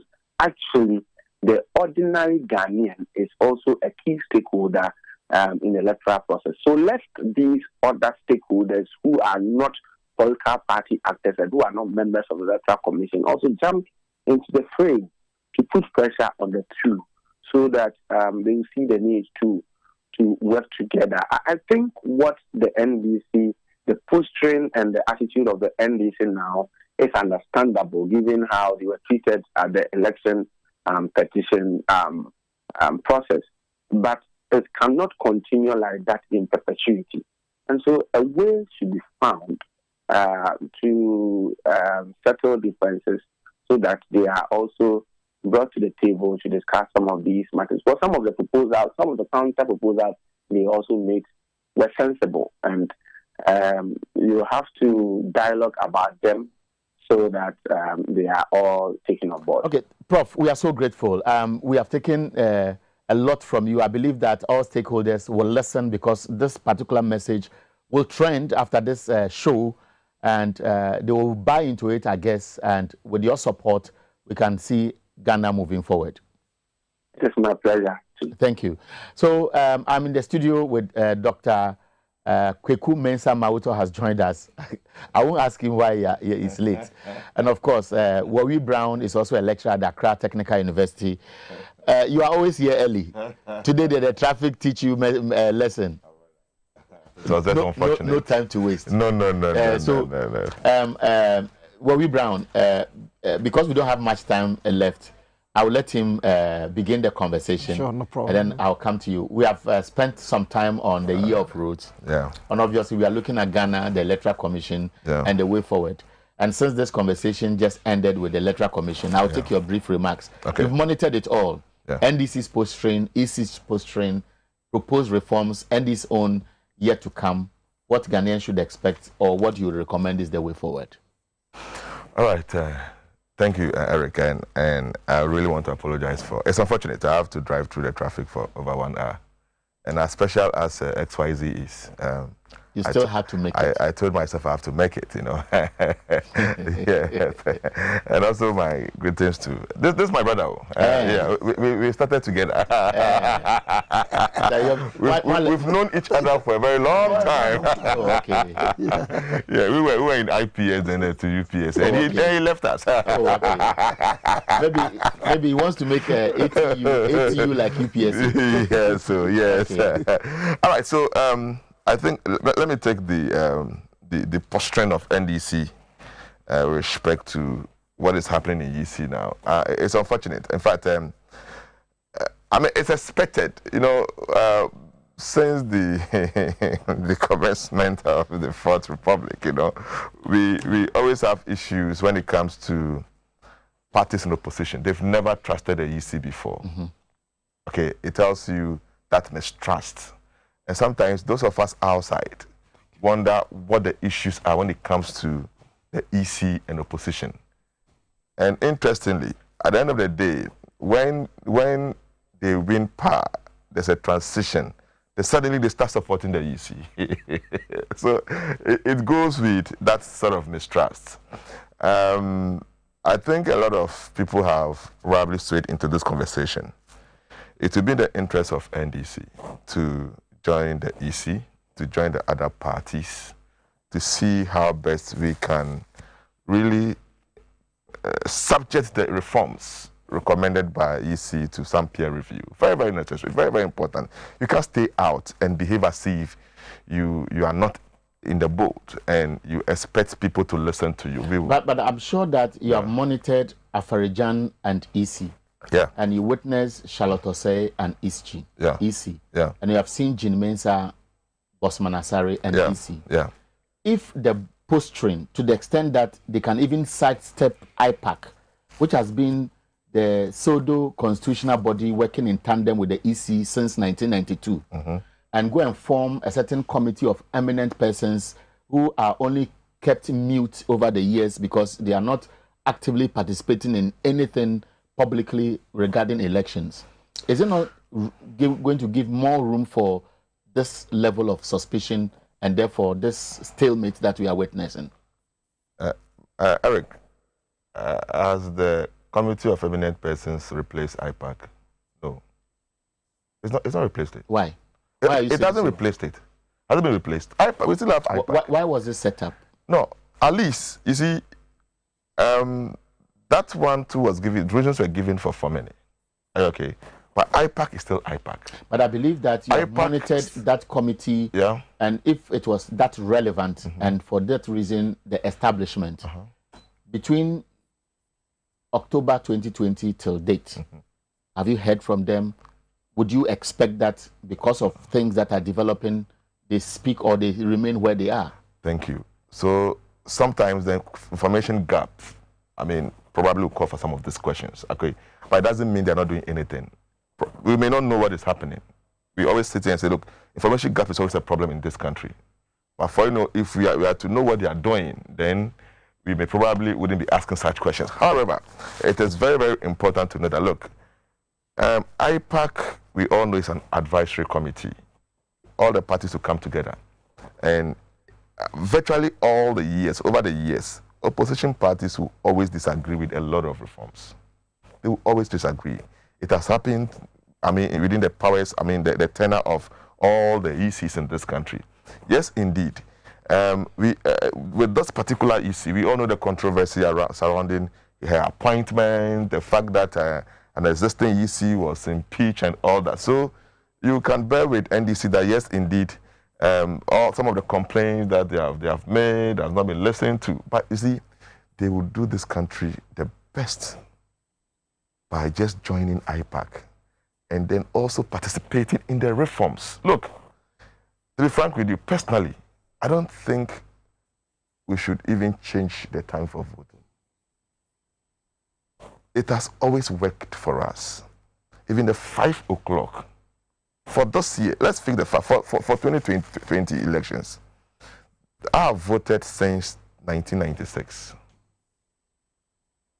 I can tell you that it's one of the most smoothest elections when it comes to the electioneering, the voting, what do you call it? Vote pattern. The vote during pattern. The day. During the day. You went there, I didn't spend more than 10 minutes. Within 5 minutes, I was done and left. That's the best so far. It tells you there has been some improvement, but it doesn't mean that we should quickly change the time. Changing to 3 o'clock. Okay, I'll come to you briefly. Yeah. I'll give you more time, but I wanted to take a brief comment with your initial submission. He thinks that, look, the problem should sit with NDC. Yeah. NDC must avail itself. That is it. Regardless of the posturing of the EC. That is it. It must make its word heard. That is it. The NDC also says that, look, you can't assemble almost non-existent political parties, assemble them and use them to gag me to put out something they foresee is a rigging plan being cooked ahead of 2024. How do you adjust to this strong recommendation that is almost coming from everybody saying that NDC must go and talk? In fact, I must say that over the years, no political party had boycotted IPAC meetings. They complain, but they do go. That is it. However, for NDC to boycott IPAC means there's something wrong.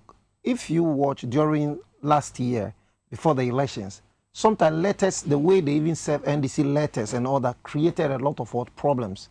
You heard Professor Jampo saying something that if the Constitutional Court, let me see if it's a Constitution, I mean the Supreme Court. Yes, he was referring to the Supreme You realize Court. that they never came out with any recommendation for what's called reforms, unlike the 2013 election petition where the Supreme Court actually gave some detailed recommendation. This one was just, so it suggests to you that there is no problem with the work of the EC. If there is no problem, why talk about reforms? People were raising issues about how the elections went. You said, no, there was no problem with it. I will not mount a witness box to give any clarity to issues. So it means everything was okay. We all accepted the Supreme Court has ruled. Why reforms? It says if they close at 3 p.m., for example, there'll be enough room for compilation of results, then it will stop this suspicion of trying to rig the process along the line. I disagree. Now that we are introducing even mechanisms that make collation of results faster, why should we rather be going back to say that we're creating problems? So for me, I'm happy that he agrees with the fact that we shouldn't change the time. Look. So that is one. That is one. Two, what about IPAC? IPAC, yes. So the way NDC was treated, 7 letters, and IPAC, their complaint was that now IPAC, Electoral Commission comes up and said, this is what we have come out with. They slap it on you. Accept it or leave it. IPAC is no longer working as IPAC used to work. First, the Farijans, the Charlotte Ossels will table some proposals. They all discuss it and come to what? A consensus. Where there are gray areas, they ask you go back, think through it, come up with your proposals. We marry and then we have a way forward.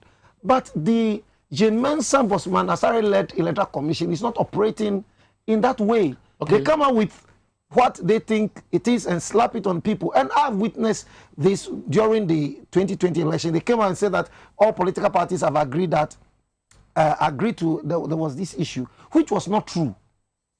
And the parties, even from the other opposition parties, they said that they've never agreed on anything on that. So this is where the problem has been. Unfortunately, I'll be unfair to you for the next few minutes because Doc came late. Doc,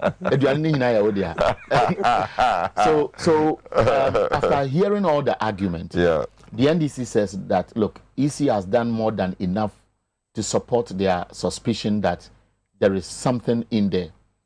But they have to go to the table. That is it. You have said that they need to go. That is it. Now, should EC be opening up for the proposed NDC recommendation that we may see in the next coming days? Should Parliament or any other body show interest and bring all, somebody would say, all hot-headed people within the various institutions to reason and come back to compromise on certain things? You know, from where I sit, I see some of those things as a strategy for, to protest that we've not been treated fairly, and for that matter, even though we will not attend IPAC, we'll sit back and listen to whatever they do, and then probably submit our opinions and suggestions to, that will be presented to the entire country. That is their strategy. That's the strategy of the NDC. But once again, just as every Ghanaian is asking them to go back, if you really want proper reforms, you have to be part of the system.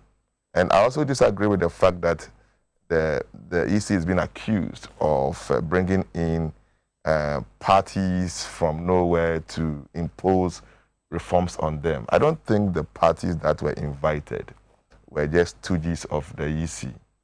Okay, I want to believe that, you can't call PNC, you can't call, some of these seasoned parties, the CPP, all these parties to be... But you'd agree that there are about 20 political parties that the EC acknowledges. And I've heard Dr. Srebo Kweku, who spoke on Joy FM over the weekend and said that, look, if they are going to go by strictly the political parties law, about 96% of them won't exist. Qualify. So the reality is that we can't be joking and assume to be serious. People don't participate in elections. They don't contest parliamentary elections. They exist only by name. And you bring them to come and discuss serious matters. From what you said... Did they start today? No, did they start today? No, you see, the issue is that when you are holding stakeholder forum, okay, what it means is that you need more people to discuss issues with. All the stakeholders must come on board. It is when, unless we change our what do you call it, the laws, it is only when we are subjecting them to some sort of vetting to qualify for participation in the election, general election, that some are disqualified. Now, you see, we don't have much time, but Doc, let me ask this so that the two of you will respond and then we wrap up. Okay. Now, the MPP has been consistent in saying that all major electoral reforms we have witnessed in this country, they proposed it and it was adopted by the EC. The NDC says that this IPAC business where political parties that we all know don't exist must be taken care of so that political parties by way of representation in parliament will have that weight to take serious decisions. Should EC be looking at this? Should NPP be embracing this? Will it work for all? The question goes to the two of you, but answer, he responds briefly, and then we wrap up. It is incumbent on the NDC participating in IPAC to make such submissions. And truth be told, you see, just as we are all asking them to go back to the to join IPAC, they also need to follow the footsteps of MPP. That MPP did not stay out there to propose. They come out with the propositions. Using some of those digital system for voting and all that. They went to IPAC, recommended, educated people as to the need, joined the group, and then make your cases known. They will listen to you. But don't stay back and make it look like you're always the one that not being treated fairly and you are so suspicious of every activity. Maybe if you ask me to conclude, I know I'm very late. you mentioned the year of road, okay? And that's very, very important. You want to choose more? Yeah, maybe I'll chew into that only one. 1 minute. You see, in fact, today, listening to the Minister of, Roads, I for the first time, to a large extent, because we come from academia, we are so much with figures. Are you okay? When you have politicians coming out with figures, it means that we now have the opportunity to subject their figures to peer review. So it's a very good start. And what we need to do now is to call on all stakeholders, the media, academia, everybody to come on board and now subject some of these, the data churned out by the minister as to whether truly this is a true reflection of what you have on the grounds there. My time is up. Thank you. I promise you 30 seconds on the EC. If my brother here is saying that NDC should behave like MPP during IPAC meeting, then I would also suggest to him that Jean Mensa, Bossman and co. should behave like the Farijans and Charlotte Osei by accommodating other political parties and not behave as if there is a master-servant relationship. Okay. So that we can have a harmonious coexistence. So we can then suggest, if there is no harmonious coexistence, there cannot be what? A harmonious suggestion for us to take to the betterment of this country. The EC is not an island. I find myself in the middle of academicians. My friend is speaking like an NDC. I want to call yes, admitted that. Are you a communicator for I didn't know you. Yeah. No, I'm not a communicator for NDC. I am speaking to academicians. I'm speaking to academicians who have interest in politics. David Warwi Brown is a lecturer at the Accra Technical University. And then John Kweku Mensah Mauto, all of us know him. I don't need to add more about where he is. All I can say is he's at UPSA, Dean of Students, School of Graduate Studies. On behalf of the production team and, of course, Abena, Sewa, and everybody at Xyz TV, I want to say thank you. Let's meet again tomorrow. I didn't read your text messages. Mr. Bye-bye.